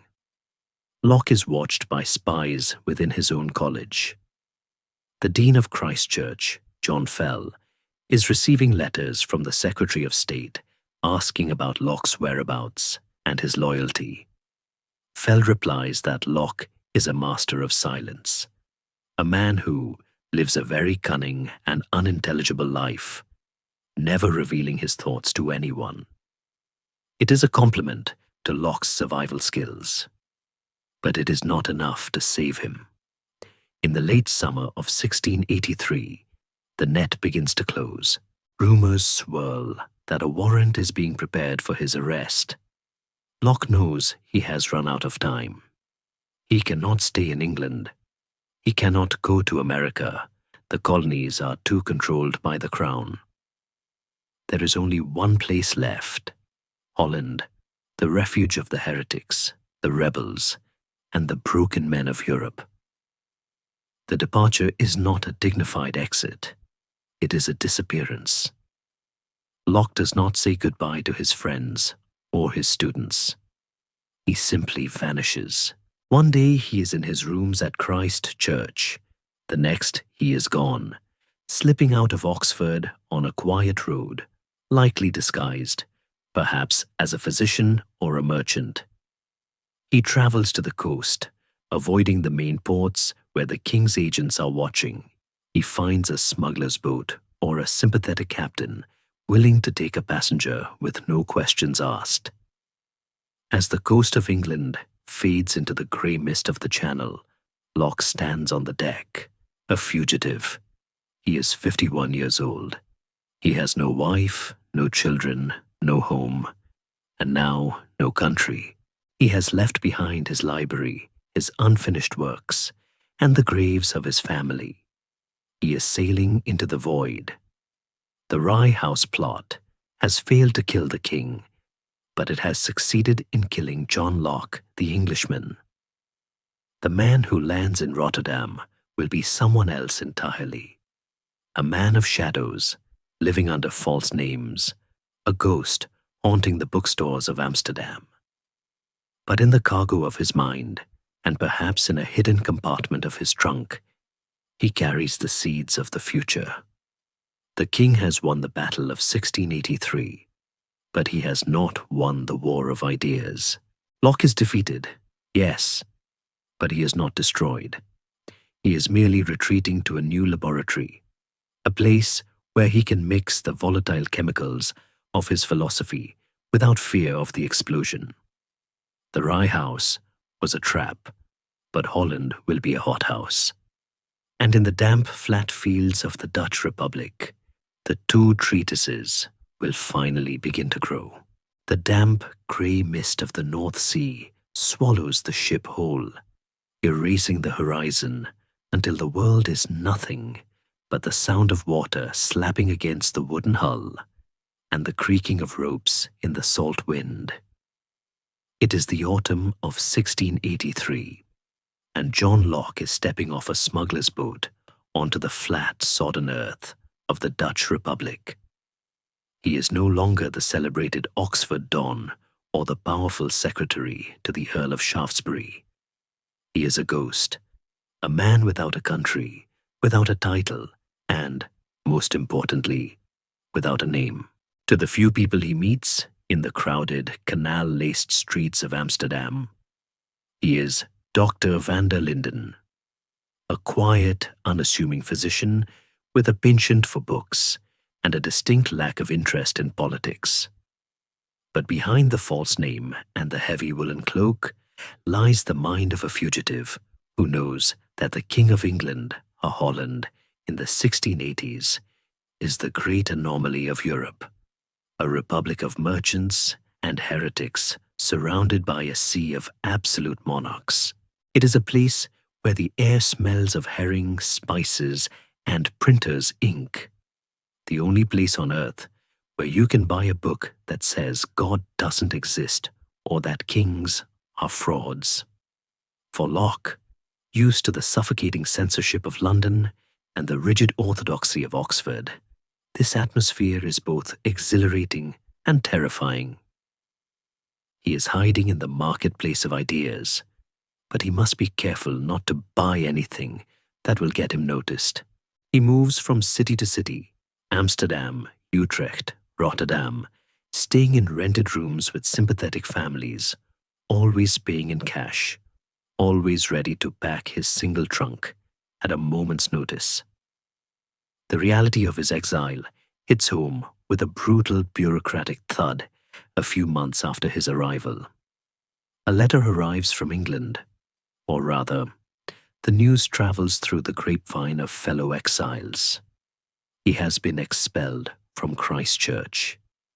King Charles II, not content with merely driving him out of the country, personally ordered the dean of the college to strip Locke of his studentship.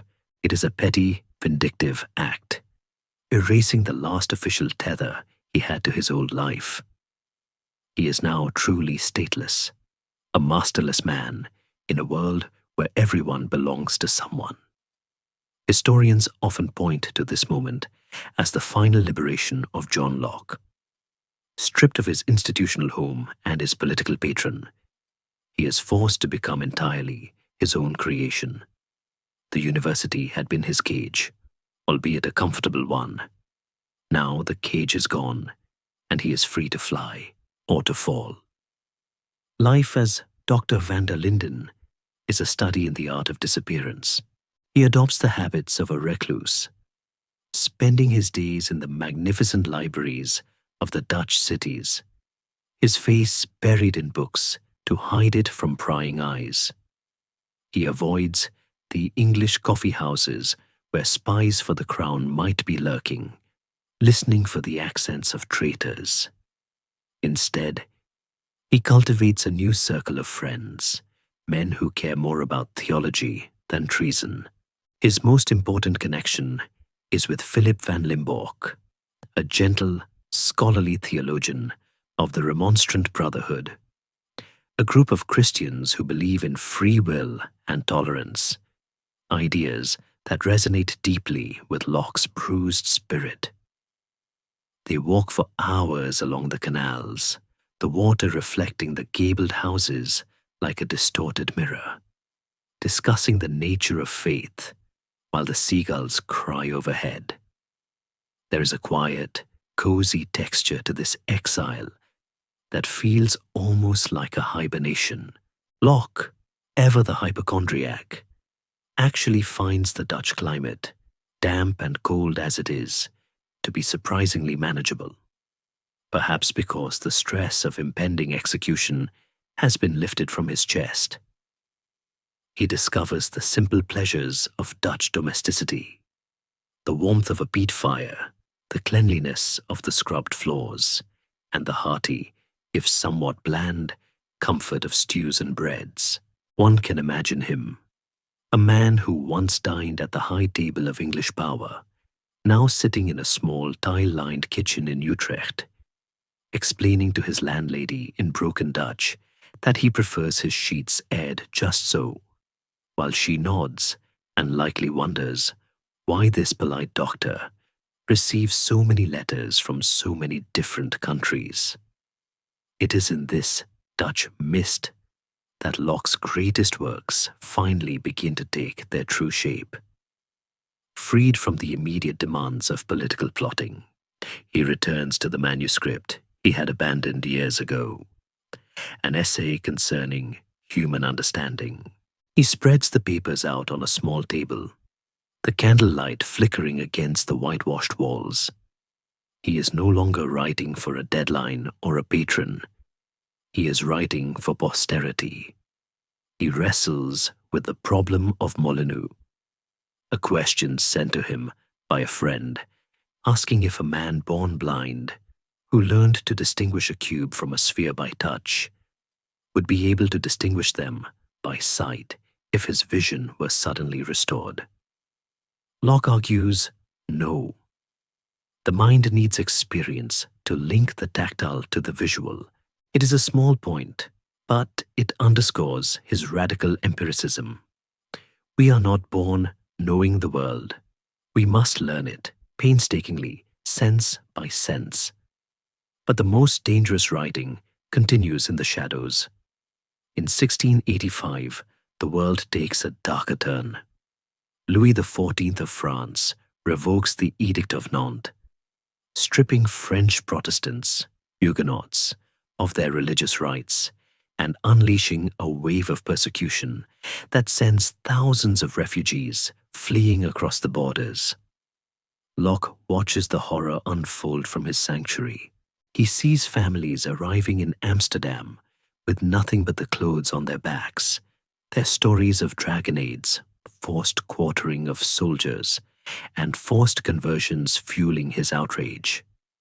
It is the exclusion crisis, writ large, the state crushing the conscience of the individual. Moved by this tragedy and by the conversations with Limborch, Locke picks up his pen to write a letter. In Latin, the universal language of the learned, that will become the Epistola de Tolerantia, a letter concerning toleration. He writes it in secret, knowing that even in tolerant Holland, its arguments are explosive. He argues that the care of souls does not belong to the magistrate. The state has one job: to protect life, liberty, and property. It has no business looking into a man's heart to see if he is a Calvinist, a Lutheran, or a Jew. The business of laws, he writes, is not to provide for the truth of opinions, but for the safety and security of the commonwealth. It is a radical separation of church and state, a wall built to keep the priest out of the courthouse and the magistrate out of the confessional. Yet the danger is never far away. In 1685, the new King of England, James II, the very man Locke tried to exclude, demands the extradition of 84 traitors living in Holland. John Locke's name is on the list. The Dutch authorities, usually protective, are under immense pressure to comply. Locke is forced to go deep underground. He leaves his comfortable rooms and moves into the house of Dr.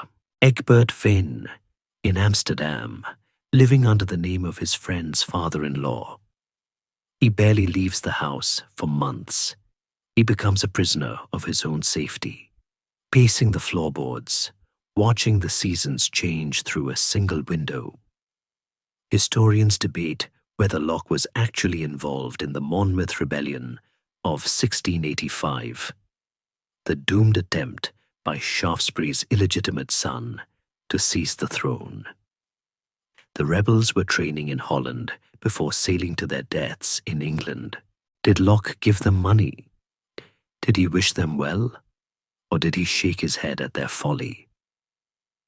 The evidence suggests the latter. He was a revolutionary, but he was not a martyr. He knew that a rebellion without the support of the powerful was suicide. He stayed in his room, trimming his quill, while the Protestant Duke sailed to his execution. As the winter of 1686 settles over the canals, freezing them into highways of ice, Locke finds a strange kind of peace in his invisibility. He is a man stripped of everything but his mind. He has no estate, no title, no students. But he has his thoughts. He has the essay growing in one stack and the letter in another. He realizes that the mist of Holland has been a gift. It has hidden him from his enemies, but it has also forced him to look inward, to map the geography of his own understanding. He is Dr. van der Linden, the quiet physician who cures nothing but ignorance. And as he sits by the fire, listening to the wind howl off the North Sea, he knows that the fog will eventually lift. And when it does, he will have something to show the world. Something that will make the kings wish they had caught him when they had the chance. The wind howling off the Zuiderzee rattles the window pane. But inside the small rented room in Rotterdam, the air is still. It is the winter of 1687, and John Locke is staring at a sheet of paper. It is a simple, terrifyingly empty rectangle of white, illuminated by the steady glow of a single candle. To anyone else, it is just stationery. To Locke, it is the most powerful metaphor in the history of philosophy. He dips his quill into the inkwell, the black fluid poised to stain the pristine surface. And in that moment, he sees the human soul.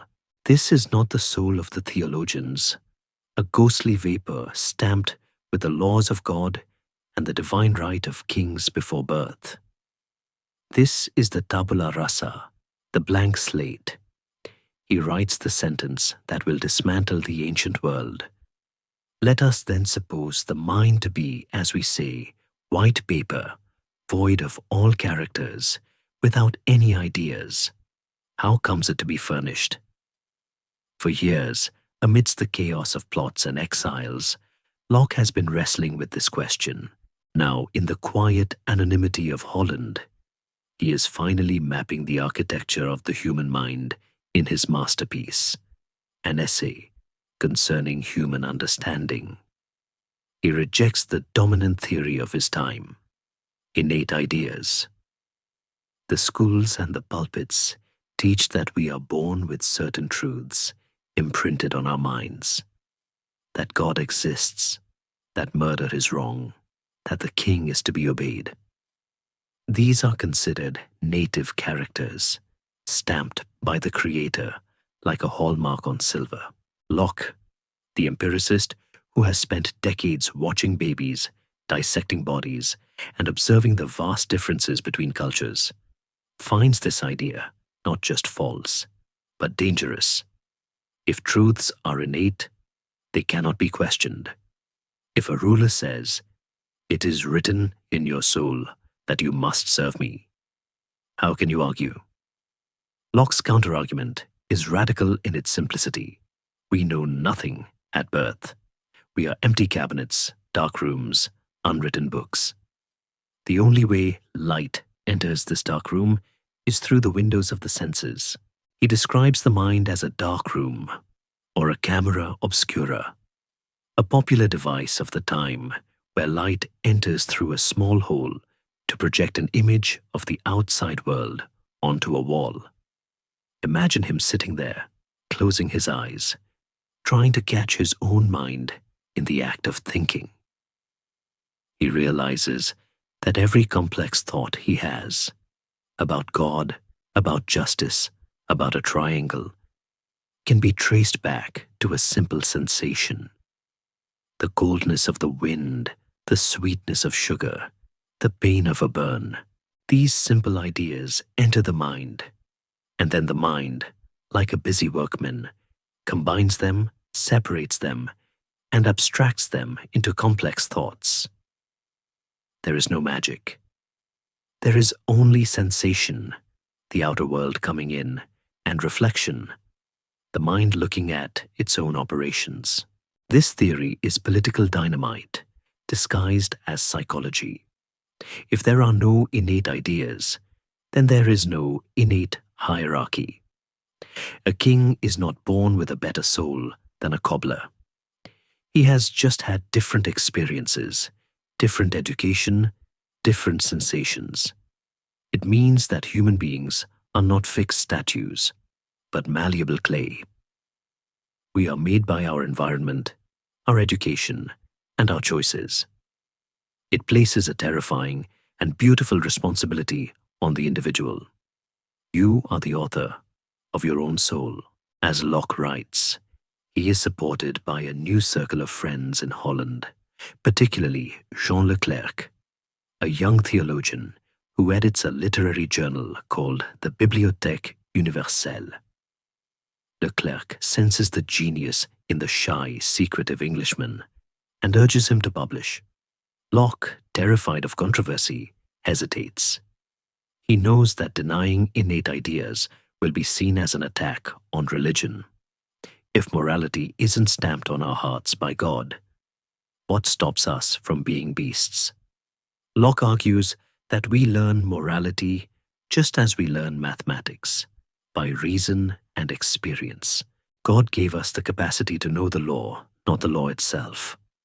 Finally, he compromises. He allows Leclerc to publish an abrégé, an abstract or summary of the essay in the journal. It appears in 1688, unsigned, of course. It is a test balloon sent up into the intellectual atmosphere to see if it gets shot down. To Locke's relief, it is not shot down. It is devoured. The intellectuals of Europe are hungry for a philosophy that makes sense of the new science, a philosophy that doesn't rely on dusty ancient authority. There is a gentle, almost ASMR-like quality to the way Locke describes the operations of the mind. He speaks of slumbering memories that need to be awakened, of ideas that fade like old colors on a painting if not refreshed. He describes the uneasiness of desire that drives us to act, a psychological itch that we must scratch. He is the first philosopher to treat the mind not as a cathedral, but as a workshop, a place of tools, dust, and constant renovation. Historians often debate whether Locke's blank slate was truly original. Aristotle had mentioned it. The Stoics had hinted at it. But Locke is the first to build a cathedral on it. He is the first to detail exactly how the writing gets on the paper. And in doing so, he democratizes the intellect. If we are all born blank, then education is everything. The son of a prince and the son of a pauper start at the same starting line. It is the environment that shapes them. This thought, scribbled in a drafty Dutch room, will eventually lead to the Enlightenment's obsession with education and social reform. If you want a better society, you don't pray for better kings, you build better schools. Yet, there is a vulnerability in this mechanical view of the mind. If we are just the sum of our sensory inputs, what happens to the self? Locke wrestles with personal identity, famously arguing that you are just your consciousness, your memory of your past actions. If you lose your memory, are you still the same person? If a prince's consciousness enters a cobbler's body, is he the prince or the cobbler? Locke says he is the prince. It is the software, not the hardware, that makes the man. This is a terrifying thought for a man in exile, a man who has changed his name, his home, and his life so many times. Is Dr. van der Linden the same man as John Locke of Christ Church? Only his memory holds the two together. As the winter thaw begins, turning the canals from grey ice to brown sludge, the manuscript grows. It is a sprawling, messy, beautiful book, written in plain English, not Latin. Locke wants men of the world, merchants, artisans, women, to read it, not just professors. He apologizes for his homely style, comparing himself to an under-laborer, clearing the rubbish from the path of knowledge so that greater men like Newton can walk freely. But this is false modesty. The under-laborer is laying the foundation for the entire modern world. He packs the finished draft into his trunk, next to the two treatises. The essay is the philosophical foundation. The two treatises is the political application. One says, we are born free and equal in mind. The other says, we must be free and equal in state. They are twin stars orbiting the same center of gravity, the individual. But the world outside is still dark. The king in England is still strong. The white paper is ready, but the ink of history is about to be spilled in buckets. Locke waits, watching the wind ripple the water of the canal, wondering if he will ever get the chance to sign his true name to the blank slate he has created. The biting wind of the North Sea rattles the leaded panes of the house in Amsterdam.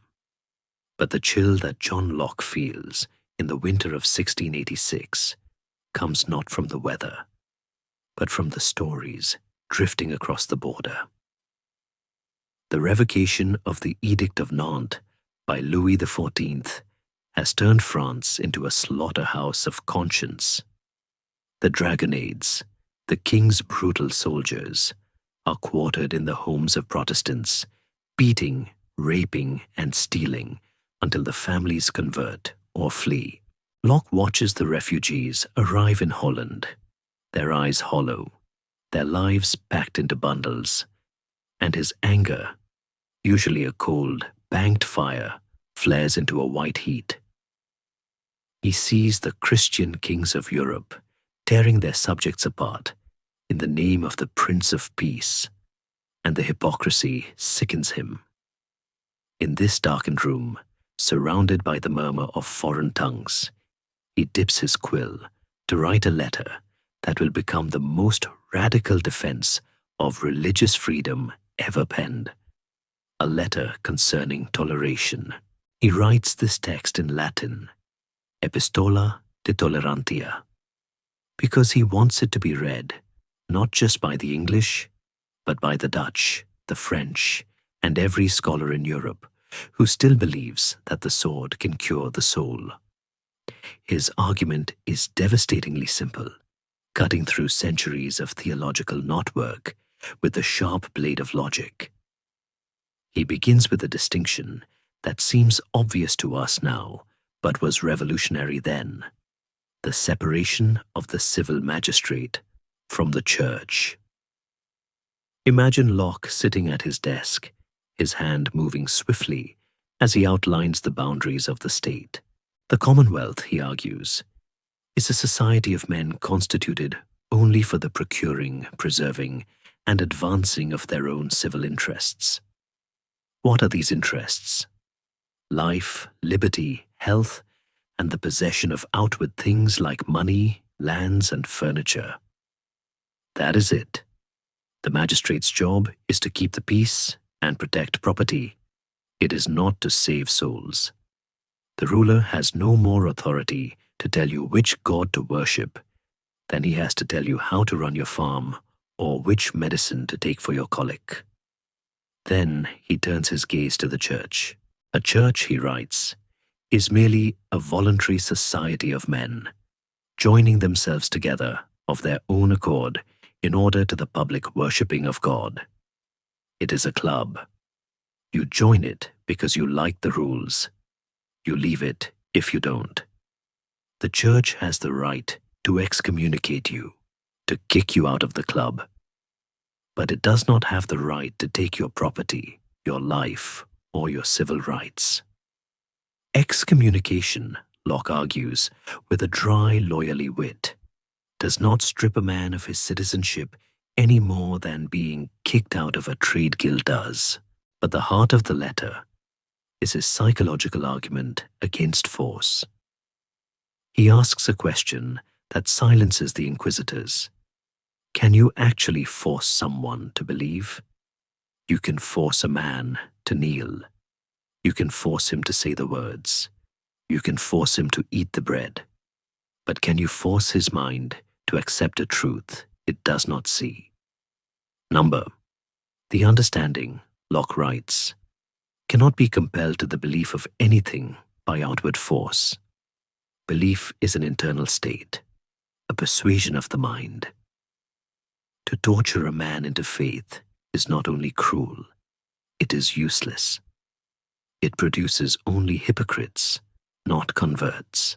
And since God surely knows the difference between a true believer and a terrified liar, the magistrate who uses force is actually damning the souls he claims to be saving. Historians often pause here to debate the limits of Locke's toleration, for there is a sting in the tail of this beautiful letter. While he opens the door wide for Presbyterians, Independents, Anabaptists, Arminians, and Quakers, he slams it shut on two specific groups, Catholics and atheists. This paradox of toleration is the subject of endless scholarly argument. Was Locke a bigot, or was he a pragmatist? He excludes Catholics not because of their theology. He doesn't care if they believe in transubstantiation, but because of their politics. In 1686, to be a Catholic was to owe allegiance to a foreign prince, the Pope, who had the power to depose kings. Locke argues that you cannot tolerate a group whose first loyalty is to a foreign power that wants to overthrow your government. It is a political exclusion, not a religious one. As for the atheists, Locke's reasoning is even more rooted in the fears of his time.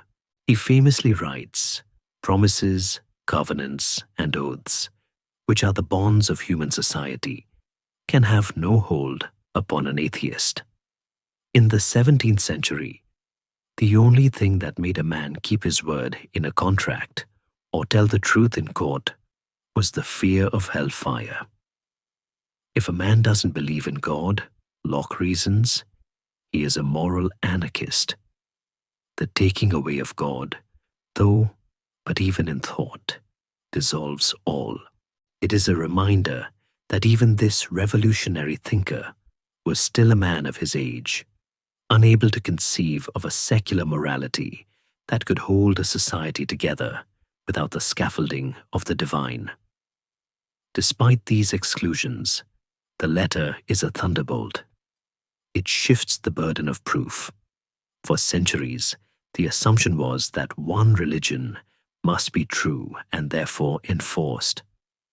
Locke argues that since every church believes it is the orthodox one, and there is no earthly judge to decide between them, they must all be tolerated.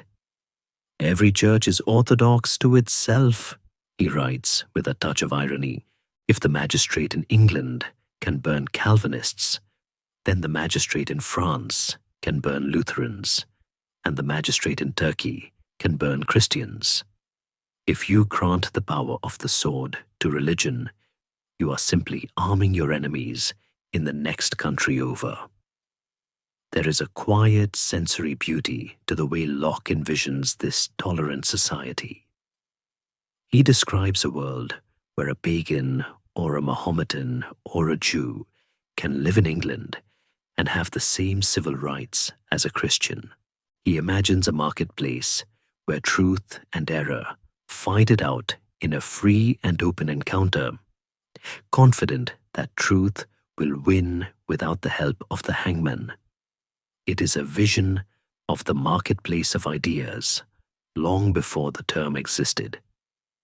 Locke finishes the letter and sends it to his friend Limborch.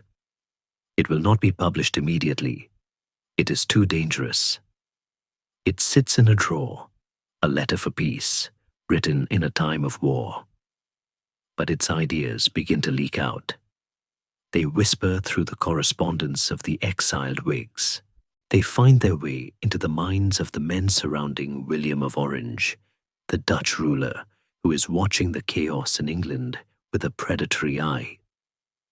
As the year 1688 approaches, the atmosphere in Holland shifts from despair to anticipation. The wind, literally and metaphorically, is about to change.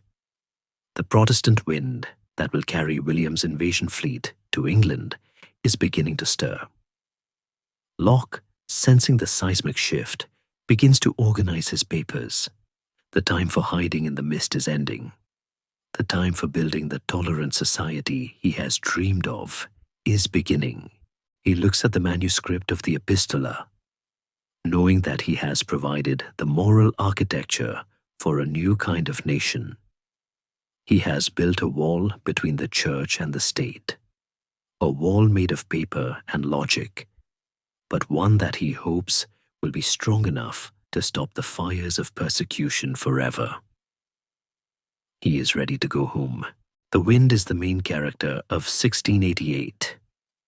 In the crowded harbors of Hellevoetsluis, the air is alive with a chaotic energy that whips the cloaks of soldiers and snaps the flags of the Dutch Republic like pistol shots. It is November, a month of storms, and John Locke, huddled in his coat against the biting damp, watches the horizon with the obsessive gaze of a man whose entire existence hangs on the direction of the breeze. For weeks, the Papist wind, a stubborn easterly gale, has kept William of Orange's massive invasion fleet trapped in port, while King James II's navy patrols the English Channel, waiting to sink the Protestant hope to the bottom of the sea. But then the miracle happens. The wind shifts. The Protestant wind begins to blow from the east, a meteorological intervention so perfect that even the most skeptical empiricist might suspect the hand of Providence. The scale of what happens next is often lost in the polite textbooks of history. We call it the Glorious Revolution, a name that sounds bloodless and inevitable, like a garden party that got a little rowdy. In reality, it is a terrified, high-stakes gamble, a massive amphibious invasion, 4 times the size of the Spanish Armada, launched against a sitting monarch. As the vast forest of masts disappears over the grey rim of the sea, carrying 15,000 soldiers and the future of English liberty, Locke remains behind in Holland. He is too sick, too old, and perhaps too valuable to risk on the first wave. He waits in the silence that follows the fleet, a silence filled with the agonizing question: will this be a liberation or a massacre? Across the water, the drama unfolds with the surreal logic of a dream. King James II, the man who terrified Locke into exile, suddenly crumbles. His nose bleeds uncontrollably, a physical manifestation of his internal collapse. His army, sensing the shift in power, begins to desert him. His own daughter, Princess Anne, flees the palace in a nightgown. It is a psychological implosion of the divine right. The king, realizing he is alone, panics. In a final, petty act of sabotage, he tosses the great seal of the realm into the Thames, as if drowning the stamp will stop the government from functioning before fleeing to France. The bloodless revolution is not entirely bloodless. There are skirmishes, and soon there will be brutal wars in Ireland and Scotland. But in London, the regime falls not with a bang, but with a splash. For Locke, the news of James's flight is the vindication of a lifetime. The theoretical argument he wrote in secret, that a king who breaks the social contract dissolves his own government, has just played out in real time. The people, or at least the powerful Whig oligarchs, have fired the guard. The appeal to heaven has been answered, not by lightning, but by the collapse of a tyrant's will. It is not until February 1689 that Locke finally crosses the Channel. He does not travel in the cramped hold of a smuggler's boat this time. He travels in the royal yacht, the Isabella, escorting Princess Mary to join her husband William on the English throne. The symbolism is thick enough to cut with a knife. The exile who fled in darkness returns in the retinue of the new queen. As the white cliffs of Dover rise out of the mist, solid and welcoming, Locke must have felt a profound quiet triumph. He is returning to an England that has finally caught up to his mind. The air he breathes is no longer the air of a prison. It is the air of a constitutional monarchy. But the England he steps into is fragile. London is a city of jubilation mixed with deep anxiety. The Convention Parliament is meeting to decide exactly what just happened. Did James abdicate? Did he desert? Was he deposed? The lawyers are tying themselves in knots, trying to make the revolution legal. This is the moment Locke has been waiting for. He knows that a military victory is not enough. The new regime needs a soul. It needs a text to explain why it is legitimate. He rushes to his trunks. The manuscripts he hid for so years, the 2 treatises of government, the letter concerning toleration, the essay concerning human understanding, are unpacked. They are no longer seditious libels. They are the blueprints for the new age. But even now, the old caution remains. He refuses to sign the 2 treatises. He publishes it anonymously, licensing it only as a justification for the new King William. He wants the ideas to stand on their own, unburdened by his personal history or his vendettas. There is a frenetic energy to Locke's first months back in London. He is offered the post of ambassador to Brandenburg, Berlin, or Vienna. High-profile diplomatic jobs that would cap his career with prestige. He turns them down. "My health," he pleads, citing his lungs and the warm smoke of London. But the truth is deeper. He does not want to be a diplomat abroad. He wants to be the architect at home. He wants to be near the center of the action, whispering in the ears of the men drafting the Bill of Rights.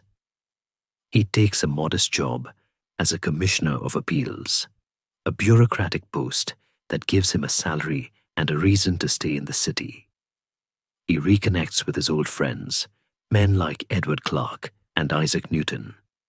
Yes, Newton, the man who decoded the gravity of stars, and Locke, the man who decoded the gravity of politics, become fast friends. They meet to discuss scripture, prophesy, and the nature of God. It is a meeting of giants, the two pillars of the Enlightenment, leaning on each other in the smoky coffee houses of the capital. Yet, amidst the victory parties and the ringing bells, Locke sees the cracks in the foundation. The Bill of Rights, passed in late 1689, is a disappointment to him. It limits the king's power, yes. No standing armies in peacetime, no suspending of laws, freedom of speech in Parliament. But it does not go far enough on religious toleration. The Toleration Act allows dissenters to worship, but it still bars them from public office. The Test Acts remain. Catholics and Jews are still excluded. Locke's vision of a perfect liberty is watered down by political compromise. He realizes that the glorious revolution is not the end of history. It is just a messy, imperfect start. The sensory shift for Locke is profound. He moves from the silence of the Dutch canals to the roar of a London that is reinventing itself. He sees the printing presses churning out pamphlets, thousands of them, debating every aspect of the new government. The censorship laws have lapsed. The Licensing Act is dying. For the first time in his life, he can walk into a bookshop and see the mind of the nation laid bare on the tables. It is chaotic, it is noisy, and it is beautiful. As the winter of 1689 turns into spring, Locke settles into a new rhythm. He is no longer the fugitive Dr. van der Linden. He is Mr. John Locke, the philosopher of the Whigs, but he is also a tired man. The asthma returns with the London fog. The excitement of the revolution gives way to the drudgery of administration. He has helped to overthrow a king, but now comes the harder part. He has to help run a country. He looks at the unsigned copy of the two treatises sitting on his desk. It is done. The loaded weapon has been fired. Now, he must watch to see where the bullet lands.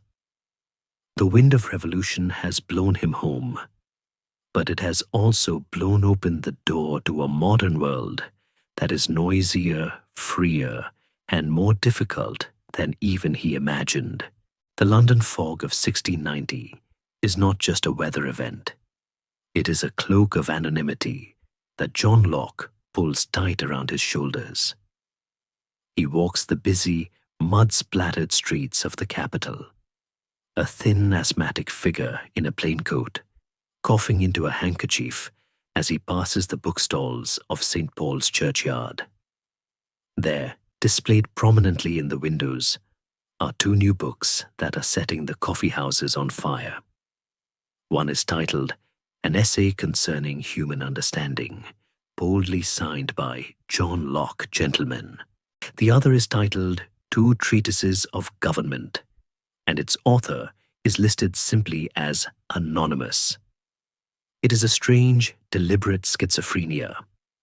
To the world of philosophy and science, Locke is a celebrated genius, the man who mapped the mind.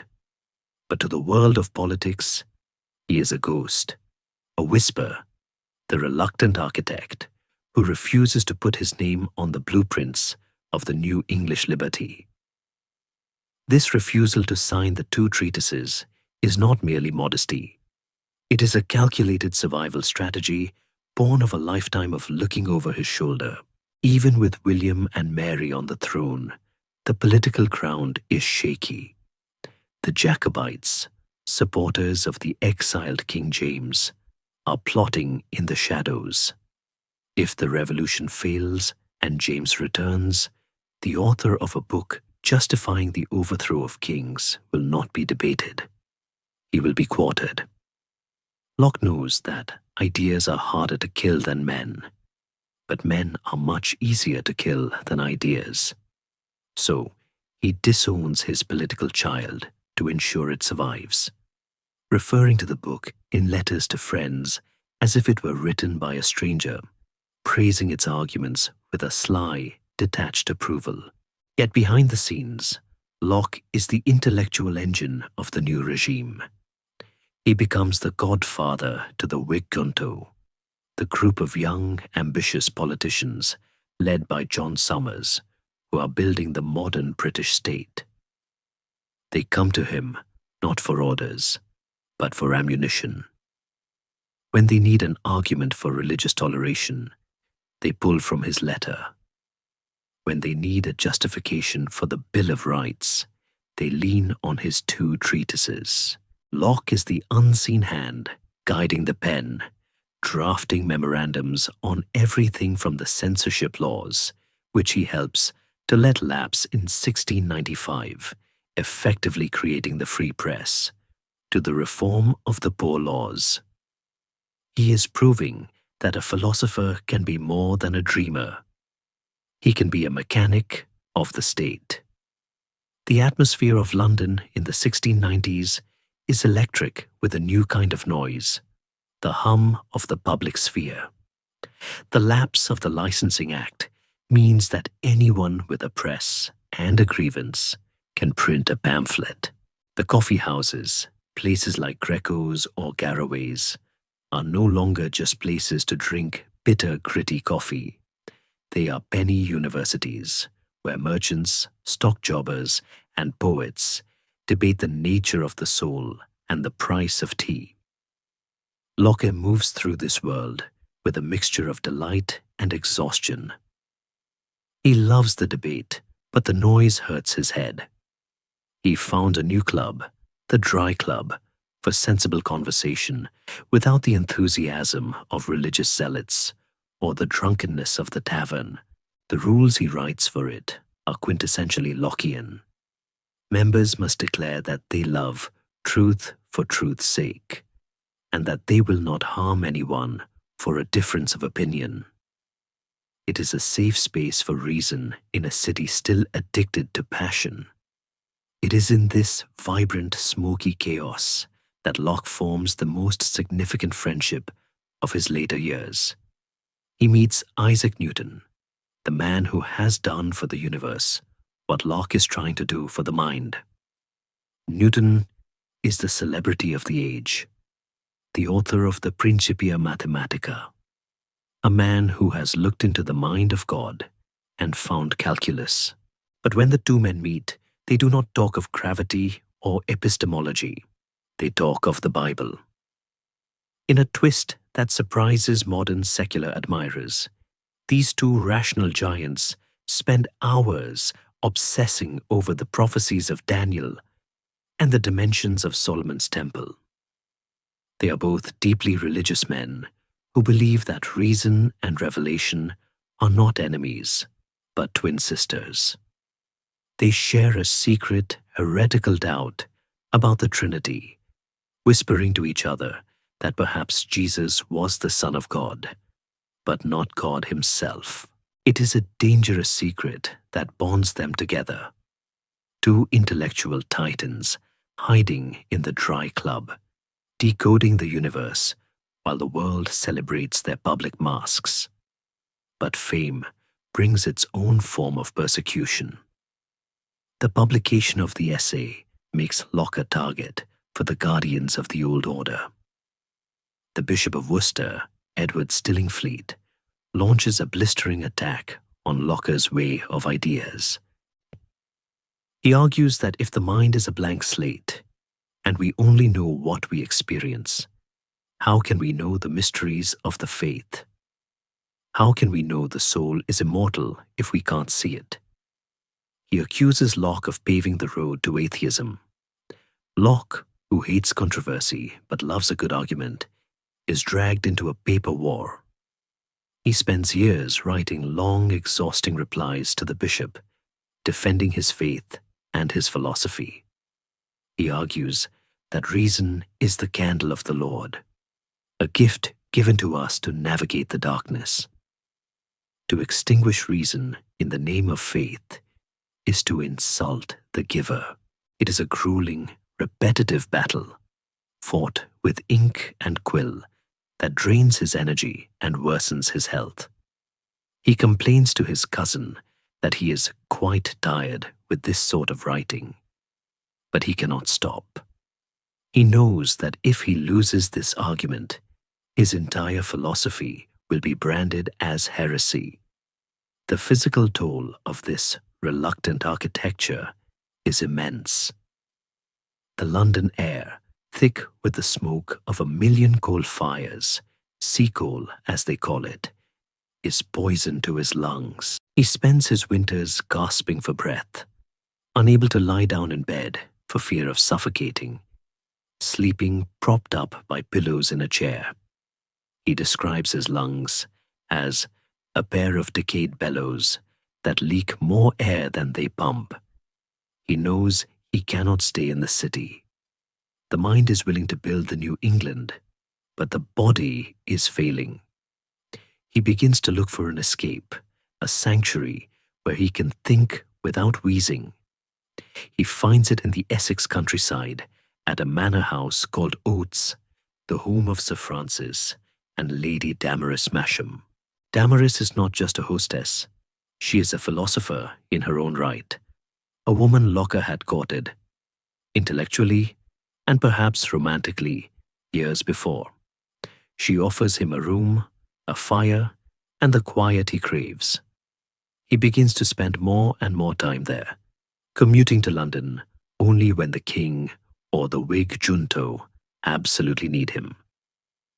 But even as he retreats, his shadow grows longer. The ideas he unleashed are taking on a life of their own. In the coffee houses, men are arguing that if the government is a contract, then they should have a vote. In the colonies, settlers are reading his words about property and wondering why they are taxed without consent. In the universities, students are tossing out Aristotle and asking for Locke. He has become the intellectual father of an unruly, rebellious family of ideas that will soon outgrow the house he built. As the 1690s wear on, Locke finds himself in the strange position of being a revolutionary who is now the establishment. He is appointed to the Board of Trade in 1696, a powerful government position that puts him in charge of the economic engine of the empire. The reluctant architect is finally forced to put on the hard hat. He will spend his final years not just dreaming of liberty, but managing the flow of sugar, slaves, and silver that pays for it. He is a man caught between the clouds of theory and the mud of reality, trying to build a perfect world with imperfect tools. And as he packs his trunk for Oates, leaving the smog of London behind, he knows that the hardest work is not starting a revolution. It is finishing one. The metallic snip-snip of shears cutting through silver echoes through the back alleys of London, a sound as pervasive and destructive as the coughing of the plague victims a generation earlier. It is 1695, and England is facing a crisis that threatens to bring down the new regime faster than any French army. The money is literally melting away. John Locke, the philosopher of the mind, now finds himself thrust into the grimy, sharp-edged world of the Great Reckonage, the nation's currency, hand-hammered silver coins that have circulated since the Middle Ages is being destroyed by a vast, decentralized army of clippers. These are ordinary men and women who shave the edges off the coins to melt down the scraps for profit, passing the diminished shillings onto the next unsuspecting fool. By the mid-1690s, the average English coin has lost nearly half its weight. A shilling is no longer a shilling. It is a jagged, sad little disc of metal that buys only sixpence worth of bread. The social contract is breaking down in the marketplace. If you cannot trust the money in your hand, you cannot trust the government that minted it. Locke views this not merely as an economic problem, but as a moral catastrophe. To him, money is a form of language, a promise stamped in silver. If the king's stamp says £1, but the metal content is only 10 shillings, the king is a liar. The state is debasing the truth. The crisis is existential because King William III is fighting a massive, expensive war against Louis XIV of France, and soldiers cannot be paid in lies.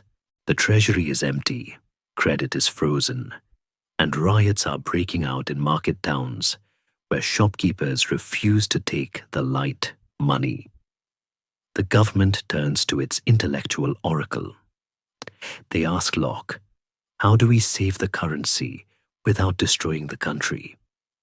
The debate that follows is one of the most high-stakes intellectual duels in British history. On one side stands William Lowndes, the Secretary of the Treasury, a practical man who argues for devaluation. He suggests recalling the old coins and reminting them with 20% less silver, keeping the same face value. It is a sensible inflationary solution that would ease the debt and keep commerce flowing. On the other side stands John Locke. He argues for the old standard. He insists that a pound must remain a pound, defined by a specific weight of silver, roughly 4 ounces. To change the content is to defraud every creditor, every landlord, and every soldier who signed a contract expecting to be paid in real silver. An ounce of silver, Locke thunders in his pamphlets, can never be equal to 1 ounce and a quarter of silver. Any more than a foot can be 12 inches today and 15 tomorrow. It is the empiricist refusing to let the government gaslight the public about the nature of reality. Historians still argue fiercely over whether Locke's rigid stance was a stroke of genius or a disastrous mistake. By forcing the government to stick to the old standard, he caused a massive deflationary shock. When the Great Recoinage begins in 1696, there is simply not enough silver to go around. Prices crash, wages plummet. The poor who have no savings starve. Yet, Locke prevails. His argument that the stability of the contract is more important than the short-term pain convinces the king and the Whig junto. They choose the hard money path, establishing the gold standard that will define British economic power for 2 centuries. It is a victory of philosophy over pragmatism, proving that in 1696, a clear argument is more powerful than a hungry mob. But Locke does not fight this war alone. He recruits an ally who is even more formidable than himself, Isaac Newton. In a stroke of administrative brilliance, Locke helps secure Newton the post of Warden of the Mint. Imagine the 2 greatest minds of the Enlightenment, the man who explained the mind and the man who explained the universe, teaming up to catch counterfeiters. Newton takes to the job with a terrifying Sherlockian intensity. He abandons his telescope for the underworld, disguising himself in old clothes to visit the taverns and jails of London, hunting down the coiners who are flooding the city with fake money. He interrogates suspects, builds networks of informants, and sends dozens of men to the gallows. It is a grim, gritty procedural drama played out in the shadow of the Tower of London. While Locke writes the theory of honest money in his warm study, Newton enforces it in the cold, wet cells of Newgate Prison. There is a dark, almost noir-like atmosphere to this period of Locke's life. He is appointed to the new Board of Trade in 1696, a position that makes him the de facto economic czar of the empire. He sits at a table covered in green baize, surrounded by clerks and ledgers, calculating the flow of sugar from the Caribbean, tobacco from Virginia, and linen from Ireland. He is no longer the exile hiding in a Dutch boarding house. He is the man deciding who gets to eat. He works with a ferocious energy that terrifies his younger colleagues, demanding detailed reports on the poor rates and the state of the coin. He treats the economy like a giant clock, trying to tune its gears to the perfect rhythm of supply and demand. Yet the human cost of his policies haunts him. The recoinage riots see crowds attacking the houses of bankers. The shortage of coin means that trade grinds to a halt. Locke receives letters from friends begging for relief, for small change, for anything that can buy a loaf of bread. He responds with stoic advice about patience and public faith. But one wonders if the cries of the hungry penetrate the walls of the Board of Trade. He is learning the hard lesson of the technocrat. You can be right in theory and still be cruel in practice. The invisible hand he trusts so much sometimes forms a fist. The sensory details of the mint during this time are overwhelming. The heat of the furnaces, the rhythmic thud, thud, thud of the new horse-drawn screw presses, which stamp the new coins with a milled edge to prevent clipping, and the metallic taste of silver dust in the air. The new coins are beautiful, shiny, heavy, perfect circles of honest weight. They are the physical embodiment of Locke's philosophy, clear, distinct, and impossible to fake. When people finally get them in their hands, confidence returns. The panic subsides. The Lockean pound becomes the envy of Europe, a symbol of British stability that will fund the empire's rise. But the strain breaks him. The long hours at the board, the endless commute from Oates to London, and the suffocating city air finally collapse his lungs. By 1700, he can no longer breathe in the capital. He resigns his post, telling the king that he is past the age of business. He retreats permanently to the countryside, leaving behind a nation that is solvent, stable, and arguably saved by his stubbornness. He has won the War of the Silver, but he has lost his last reserve of strength. The philosopher turns economist one last time, calculating that the cost of staying in power is now higher than the value of his life. He packs his bags for Oates, leaving the counting house for the final accounting of his soul, satisfied that he has left England with a currency as sound as its constitution. The heavy rhythmic thud of the coin presses fades into the distance, replaced by the soft, erratic rustle of wind through ancient oak trees. We have left the sulphurous haze of London for the green, breathing quiet of the Essex countryside. It is the turn of the century, and John Locke has finally found his home. Oates, a sprawling red-brick Tudor manor house in the parish of High Laver, becomes the sanctuary where the reluctant architect lays down his tools. Here, the air is sweet with the scent of lavender and damp earth, not coal smoke and treason. The only spies are the robins, watching from the garden wall, and the only plots being hatched are deciding which vegetables to plant in the kitchen garden. For a man who has spent 60 years running from kings, plagues, and his own shadow, oats is more than a retirement. It is a resurrection. The heart of this sanctuary is not the house itself, but the woman who runs it, Damaris Masham.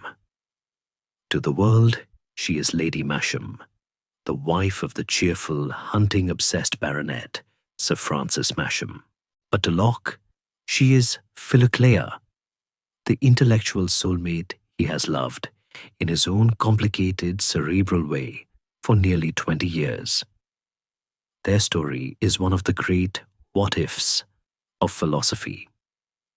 In the early 1680s, before his exile, they had exchanged a flurry of passionate, pseudonym-laden letters. Locke was Philander, she was Philoclea, that skirted the edge of romance. He was a bachelor in his 50s. She was a brilliant scholar in her 20s, the daughter of the Cambridge Platonist, Ralph Cudworth. They had circled each other like binary stars, drawn together by gravity, but kept apart by circumstance, and perhaps Locke's own terrifying fear of commitment. Now, in a twist that would baffle a modern marriage counselor, they live together under her husband's roof in a partnership of minds that is as scandalous as it is innocent. Sir Francis, a man of infinite tolerance and perhaps relief that someone else is there to talk philosophy with his wife, welcomes Locke as a permanent guest. He gives the aging philosopher 2 rooms on the ground floor. Locke's asthma has made climbing stairs a torture and allows him to turn the household into a laboratory for his ideas. Historians still debate the exact nature of the relationship between John and Damaris during these twilight years. Was it a spiritual marriage, a platonic cohabitation, or simply the deep, abiding friendship of 2 people who understood each other better than anyone else on earth? The evidence lies in the domestic details. Damaris reads to him when his eyes fail. She cuts his quill pens. She sits by his bed when the gravel, kidney stones, leaves him writhing in agony. In return, Locke tutors her son, Frank, applying the radical theories of his thoughts concerning education to a living subject. He teaches the boy to learn Latin through conversation, not grammar drills, and encourages him to harden his body with cold baths and leaky shoes. A bizarre Lockean obsession with toughening up that likely annoyed the mother. Life at Oates settles into a rhythm that is almost monastic in its regularity, yet sensory in its richness. Locke awakes early, the morning light filtering through the leaded windows of his study. He checks the thermometer and barometer, recording the weather with the same compulsive habit he started 40 years ago. He drinks his collocate, chocolate, a luxury he has become addicted to, and then works. But the work is different now. He is no longer fighting political battles. He is fighting for the reasonableness of faith. He writes the reasonableness of Christianity here, arguing that the Bible is not a book of magic spells, but a historical record that can be understood by anyone with common sense. He strips away the Trinity, the mysteries, and the rituals, leaving a simple, ethical Jesus who looks suspiciously like a liberal Whig philosopher. Into this quiet idyll steps the erratic, brilliant figure of Isaac Newton. The 2 men, now the most famous intellectuals in Europe, continue their strange, intense friendship.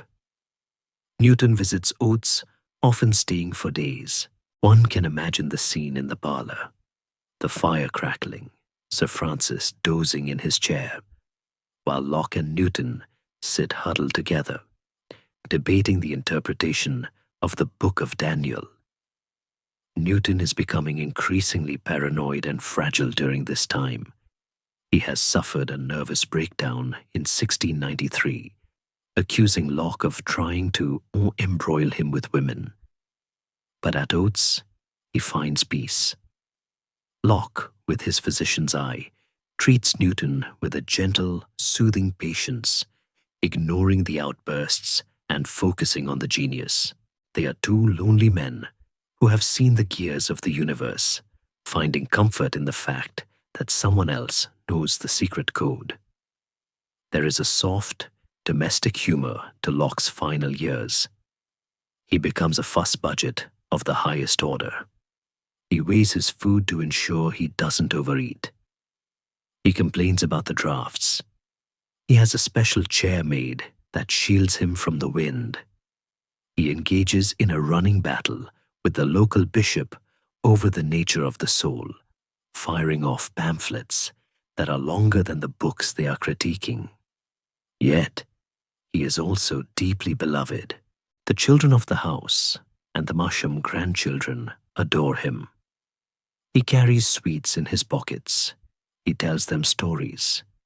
He treats them like rational creatures, listening to their opinions with a gravity that makes them feel 10 feet tall.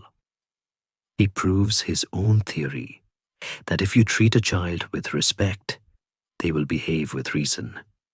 But the shadow of the body is always there. The cottage of clay, as he calls his physical form, is crumbling. His legs swell.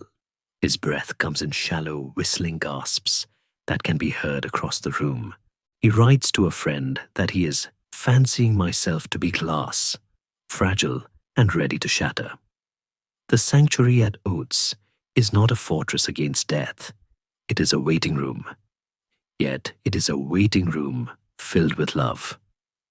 He is not dying alone in a Dutch boarding house or a London garret. He is dying in a home he helped to build, surrounded by the family he chose. As the years slide toward 1704, Locke begins to tidy up his life with the same administrative efficiency he used at the Board of Trade. He organizes his papers.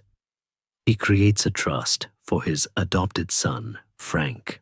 He writes a final letter to his cousin, Peter King, passing the torch of his political legacy. He is closing the accounts. He looks out the window at the churchyard of High Lover, just across the field. He knows he will be there soon, but he is not afraid. He has argued that the soul is a blank slate, and now, at the end of his life, the slate is full, covered in the scrawling, messy, beautiful handwriting of experience. He has seen kings fall and rise. He has seen the air pumped out of glass and the blood pumped out of men. He has loved and been loved. And as the sun sets over the Essex fields, turning the red bricks of Oates to a deep, glowing purple, John Locke sits in his special chair, closes his eyes, and listens to the silence, content that he has finally found a place where the wind cannot hurt him. The carriage wheels grind against the cobblestones of London, a jarring, bone-shaking rhythm that vibrates through the frail body of the 64-year-old philosopher huddled inside. It is 1696, and John Locke has been summoned back from the sanctuary of Oates to the smoke-choked heart of the capital. He is no longer just a writer of books. He has been appointed as a commissioner to the newly formed Board of Trade and Plantations. This is not a ceremonial title given to a famous intellectual to add gravitas to the letterhead. It is a grueling, full-time job running the economic engine of the British Empire. The man who wrote that all men are born free is now the man responsible for ensuring that the sugar, tobacco, and silver flowing from the colonies keep the king's armies paid and the London merchants rich. The sensory transition is brutal. The smell of lavender and old books is replaced by the smell of damp wool, ink, and the stale air of the cockpit, the government offices in Whitehall where the board meets. Locke sits at the head of a long table covered in green baize, surrounded by stacks of petitions, maps, and customs reports. He is the oldest man in the room, but he is also the most ferocious. He brings the same obsessive, dissecting energy to the administration of trade that he brought to the analysis of the human mind. He demands efficiency. He scolds clerks for bad handwriting. He calculates the precise cost of a sailor's daily ration of biscuit and beer. He is the first modern technocrat, a man who believes that the chaos of the world can be tamed if you just have a good enough filing system. But it is here, in the mundane details of colonial administration, that the great contradiction of Locke's life sharpens into a painful focus. The empire's bureaucrat is a different creature from the philosopher of liberty. As he runs his finger down the ledgers of the Royal African Company or reviews the laws of Virginia, he is overseeing a system built entirely on the denial of the very rights he championed. The life, liberty, and property he promised to Englishmen are fueled by the labor of enslaved Africans and the dispossession of Native Americans. Historians have long struggled to reconcile the Locke of the two treatises with the Locke of the Board of Trade. Some argue that he simply had a blind spot, a common affliction of his time. Others suggest a darker interpretation, that his theory of property was designed to exclude indigenous people. Locke argued that you only own land if you mix your labor with it, if you fence it, till it, and plant it, because the Native Americans generally did not fence the land, Locke reasoned. They did not own it. It was wasteland, free for the taking by industrious Englishmen. In the quiet, dusty office at Whitehall, this philosophical technicality becomes a weapon of empire, used to justify the seizure of a continent. There is a grim, almost noir-like quality to his work on the poor law during this period. In 1697, Locke drafts a report on how to deal with the poor in England. It is a shocking document to modern eyes, stripping away the kindly grandfather image to reveal a stern Puritan disciplinarian. He argues that poverty is not caused by bad luck, but by relaxation of discipline and corruption of manners. His solution? He proposes that working schools be set up in every parish. Children as young as 3 years old should be sent there to work, spinning or knitting to pay for their own keep. He suggests that beggars be pressed into the navy or sent to houses of correction. The man who argued that the mind is a blank slate seems determined to write labor on the slates of the poor before they can even read. This hardness is not born of cruelty, but of a terrifying consistency. To Locke, liberty means the freedom to enjoy the fruits of your labor and your property. If you have no property and you do not labor, you are a parasite on the body politic. He views the idle poor with the same clinical detachment he used to view a gangrenous limb, something that must be cured or cut off to save the patient. It is the shadow side of the Enlightenment, the belief that reason can solve everything, even human misery, if you just apply enough force. Yet despite the harshness of his policies, Locke is exhausted by the work. The warm smoke of London is killing him. Every breath is a battle. He attends meetings gasping for air, his face pale, his hands trembling, as he signs the documents that move fleets and govern colonies. He complains in letters to his friends that he is a shadow of a man, kept alive only by sheer will.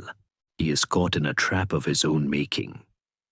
He believes it is his duty to serve the state he helped to create, but the state is consuming him.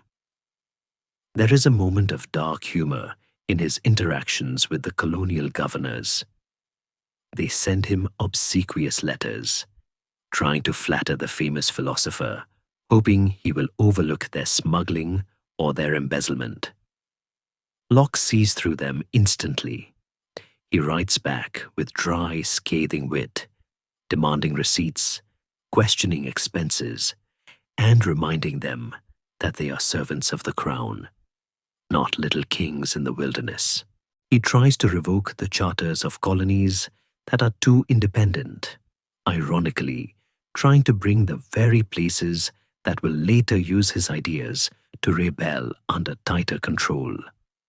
He is the father of the American Revolution, trying to ground his rebellious teenager before the trouble starts. By 1700, the machine finally breaks the man.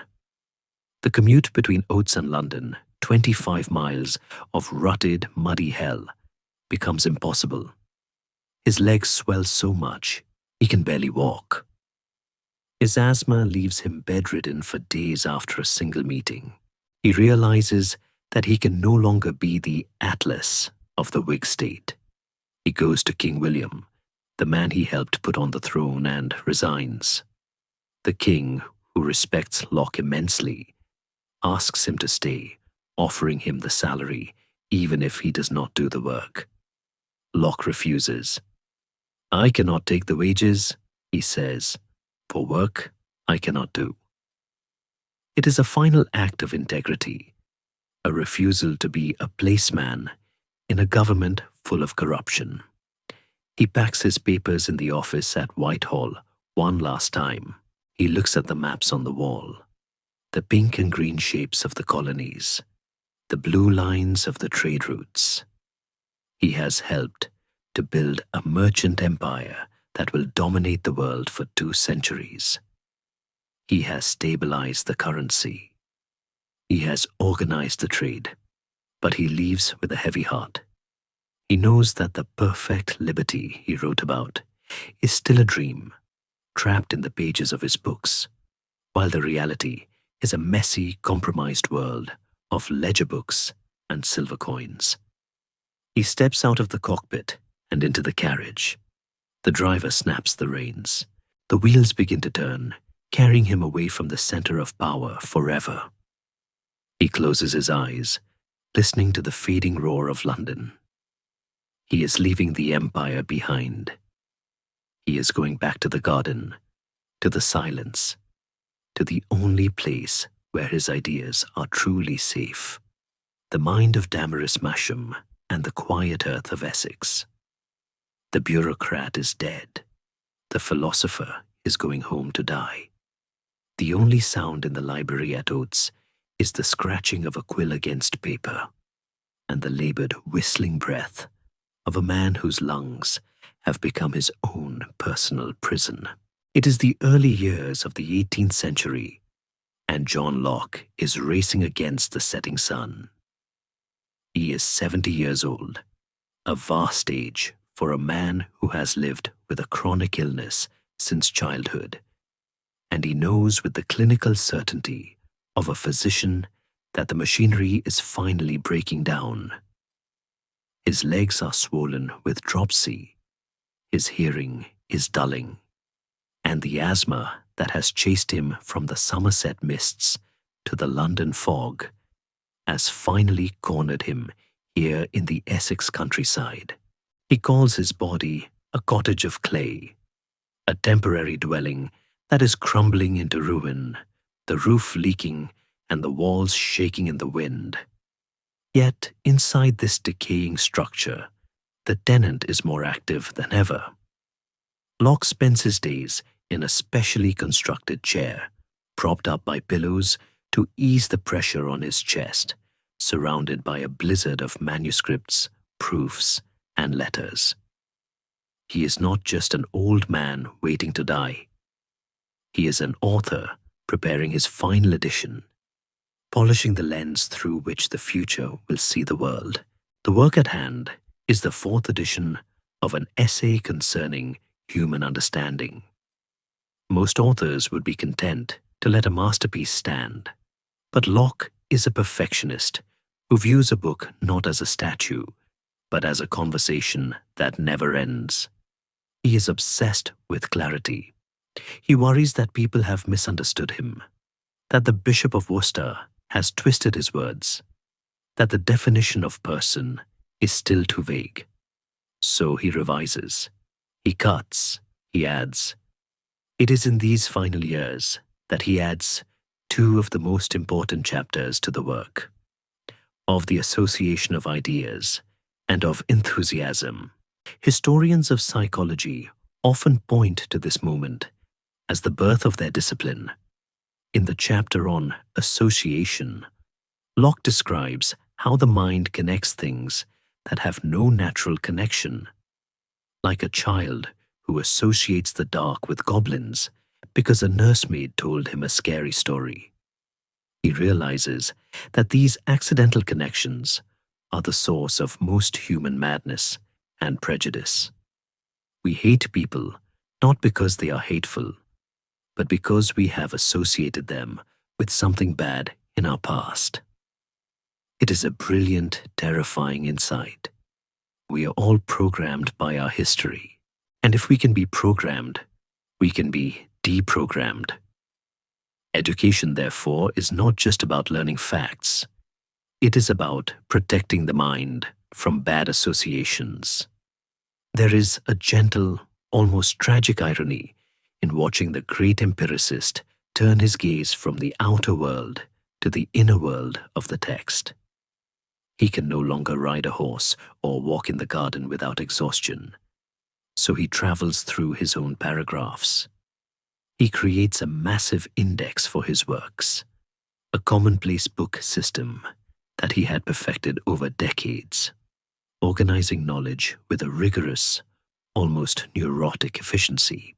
He is like a man packing his trunk for a very long journey, making sure every idea is folded neatly and placed in the right compartment so that the travelers coming after him can find what they need.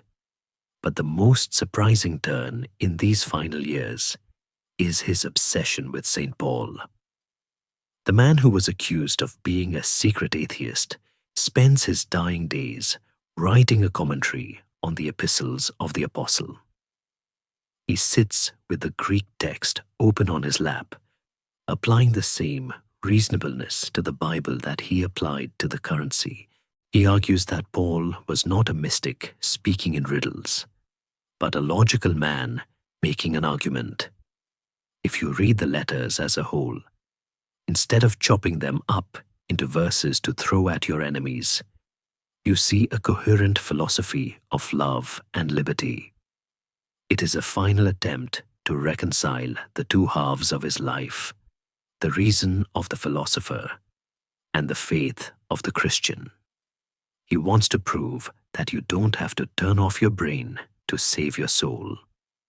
His social world at Oates contracts to the warm circle of the fire. Damaris Masham is his constant companion, her voice reading to him when his eyes are too tired to focus. She is the daughter of a philosopher, the wife of a baronet, and the intellectual partner of a genius, a woman who history has often sidelined, but who Locke treats as an equal. They discuss the love of God, not as a theological abstraction, but as a practical friendship. He tells her that this life is just a probationary state, a schoolroom where we learn the habits of eternity. Into this quiet room comes a young man named Peter King, Locke's cousin and chosen heir. King is a rising lawyer, a future Lord Chancellor, smart, ambitious, and eager to catch the crumbs of wisdom falling from the master's table. Locke treats him with a mixture of affection and sternness. He dictates his will to King. He organizes his legacy. He leaves his manuscripts to King, with strict instructions on what to publish and what to burn. He is curating his own ghost. He knows that the two treatises must eventually be acknowledged, but only after he is safely in the ground. He creates a codicil to his will, listing the anonymous works he wrote, finally signing his name to the revolution he started. It is a secret handed from one generation to the next, a torch passed in the dark. There is a moment of soft, human vulnerability in 1703 when a great storm, the great storm of British history, sweeps across England, tearing roofs off houses and toppling thousands of trees. Locke, terrified of the wind since his asthma makes him feel like he is suffocating, watches from his window as the oaks of Essex are snapped like matchsticks. He writes to a friend that the world seems to be dissolving into chaos. He feels a deep empathy for the poor people whose cottages are destroyed. He sends money to the village, trying to repair the damage. Even at the end, the economist of the poor laws cannot help but try to fix the broken machinery of the world. As 1704 begins, the decline accelerates. The swelling in his legs moves up to his body. He can no longer eat. He subsists on spoon meat and small sips of wine. But his mind remains crystal clear, a diamond in a collapsing mine. He writes a final letter to his brother in science, Isaac Newton, wishing him peace. He finishes his commentary on Galatians. He is tidying up.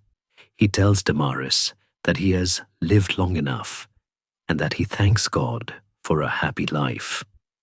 There is no fear, only a kind of empirical curiosity about what comes next. He views death not as a monster, but as the final experiment. He has spent his life asking how we know things. Now, he is about to go to the place where all-knowing ceases, or where all-knowing becomes perfect. The room at Oates becomes a shrine to friendship. Friends come from London to say goodbye, sensing that the Sage of Oates is fading. They find him cheerful, sitting in his chair, dressed in his gown, ready to talk about the latest news from the war or the price of wheat. He refuses to be a burden. He jokes about his decaying tabernacle. He is teaching them one last lesson: how to die like a philosopher. Not with screaming or bargaining, but with a calm acceptance of the law of nature. The candle of the Lord is flickering, burning low in the socket, but it gives off a steady, warm light until the very end. The ink is dry. The revisions are done. The book is closed. Now, the author waits for the critic who matters most. The autumn light in Essex is a pale, diluted gold, filtering through the mullioned windows of Oates Manor to touch the face of the man who is quietly, deliberately, leaving the world. It is late October 1704, and the house is hushed, the servants moving in stockinged feet, the children kept in the nursery. John Locke, the architect of the modern mind, sits in his high-backed chair in the study, his legs wrapped in warm blankets, his hands resting on the armrests, with a stillness that suggests they have finished their work. He is 72 years old, and the decaying tabernacle of his body is finally collapsing under the weight of a lifetime of thought. He declines the bed. He prefers to meet the end upright, surrounded by the tools of his trade, his books, his papers, and the people he loves. Lady Damaris Masham sits by his side, her voice low and steady, as she reads to him from the Psalms. She reads of valleys and shadows, of shepherds and green pastures, words that have comforted men for 3,000 years. Locke listens, his eyes closed, his breathing a shallow rhythmic rasp that marks the ticking down of the final clock. There is no panic in this room, only a profound empirical curiosity. He has spent his life arguing that we can only know what we experience, and he is about to experience the one thing that no book can explain. On the morning of October 28th, he asks to be dressed in his gown. He is carried to his chair. He takes a little, small beer, a final humble communion with the sensory world he defended so fiercely. He turns to Damaris, who is weeping quietly, and offers her a final piece of advice, a summary of his entire moral philosophy distilled into a single sentence. I sincerely wish you all happiness in the next world, for in this there is nothing but trouble. It is a touch of the old dry wit, a reminder that the world of politics and kings is a messy business, and he is glad to be done with it. Then, as she reads the words of the psalm, he raises a finger, signaling her to stop. The machine stops. The air pump ceases to draw. The white paper of his mind is rolled up. John Locke is dead, but the silence that follows is not empty. It is pregnant with the noise of the future. In the days after his death, the secrets he kept so jealously begin to spill out. His will is read, and in a codicil, a final legal postscript, he finally admits to the paternity of his intellectual children. He lists the 2 treatises of government, the letter concerning toleration, and the reasonableness of Christianity as his own. It is a shock to the public, but a vindication to his friends. The anonymous author who justified the overthrow of kings is revealed to be the gentle, asthmatic philosopher who loved children and chocolate. He has timed it perfectly. He is now beyond the reach of the Bishop of Worcester, the Tory censors, and the Stuart pretenders. He has signed his name to the revolution only after he has safely exited the stage. He is buried in the churchyard of High Laver, just a short walk across the wet grass from the manor. His epitaph, written by himself in Latin, is a masterclass in understatement. It reads, "Stay, traveler. Near this place lies John Locke.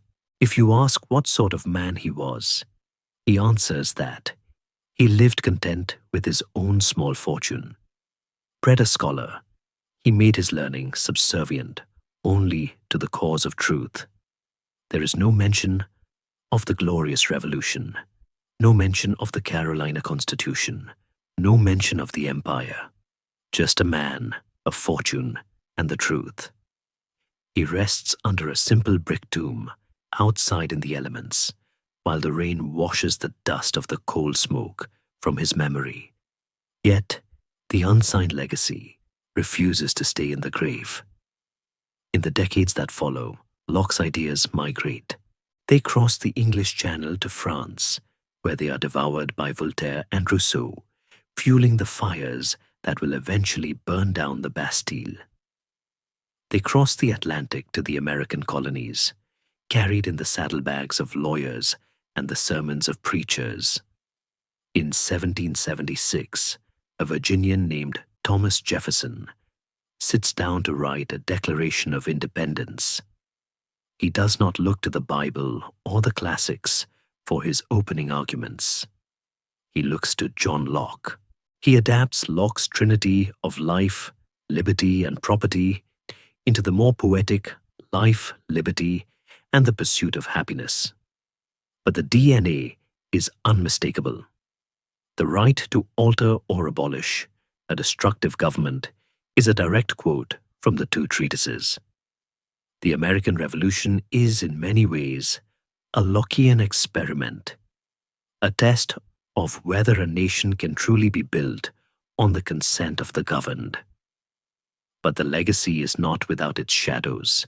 The original sin of Locke's philosophy, the contradiction between universal rights and the specific exclusion of slaves and indigenous people, travels with his books. The slaveholders of the American South read Locke too. They use his theories of property to justify their ownership of human beings, arguing that they have mixed their labor, or the labor they own, with the land. The grand model of Carolina haunts the cotton fields. The paradox of the man who wrote of liberty while investing in the Royal African Company becomes the paradox of the nation he helped to inspire. We are still living in the tension of that silence, trying to widen the circle of we the people to include those Locke left out. Today, the long shadow of John Locke is so pervasive that we often fail to see it. We walk through a world built by his mind. Every time we vote, every time we attend a church of our choice, or no church at all, every time we send a child to school to learn by doing, we are walking in his footsteps.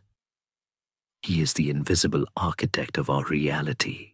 He taught us that we are not born as subjects, but as individuals, that the mind is not a fortress, but a garden, and that the government is not a god, but a god. As the sun sets over the churchyard at high lava, casting long shadows across the wet grass, we leave him there, the reluctant revolutionary who changed the world by trying to understand it. The wind rustles the trees, the same wind that carried the invasion fleet, the same wind that filled the sails of the slave ships, the same wind that he fought for every breath of his life. It blows over his tomb, carrying the whisper of a question he left for us. Now that you know you are born free, what will you write on your blank slate? The candle has burned down to the nub, and the shadows have finally swallowed the room. We have traveled from the mist-shrouded hills of Somerset to the storm-tossed seas of exile, from the smoky coffee houses of London to the quiet sanctuary of the Essex countryside. We have watched a boy learn silence from a captain, a student learn skepticism from a chemist, and a philosopher learn courage from a revolutionary. We have seen the birth of the modern mind in a drafty room and the birth of modern liberty in a secret manuscript. Now, it is time to let the history settle. Let the heavy velvet curtains of time close gently over the scene. The arguments are finished, the ink is dry, the great machinery of the state and the mind can rest. Imagine the peace of Oates Manor settling over you, the only sound the soft, rhythmic breathing of a world at rest. There is no more need to fight, no more need to reason, no more need to worry about the future. The past is safe, and so are you.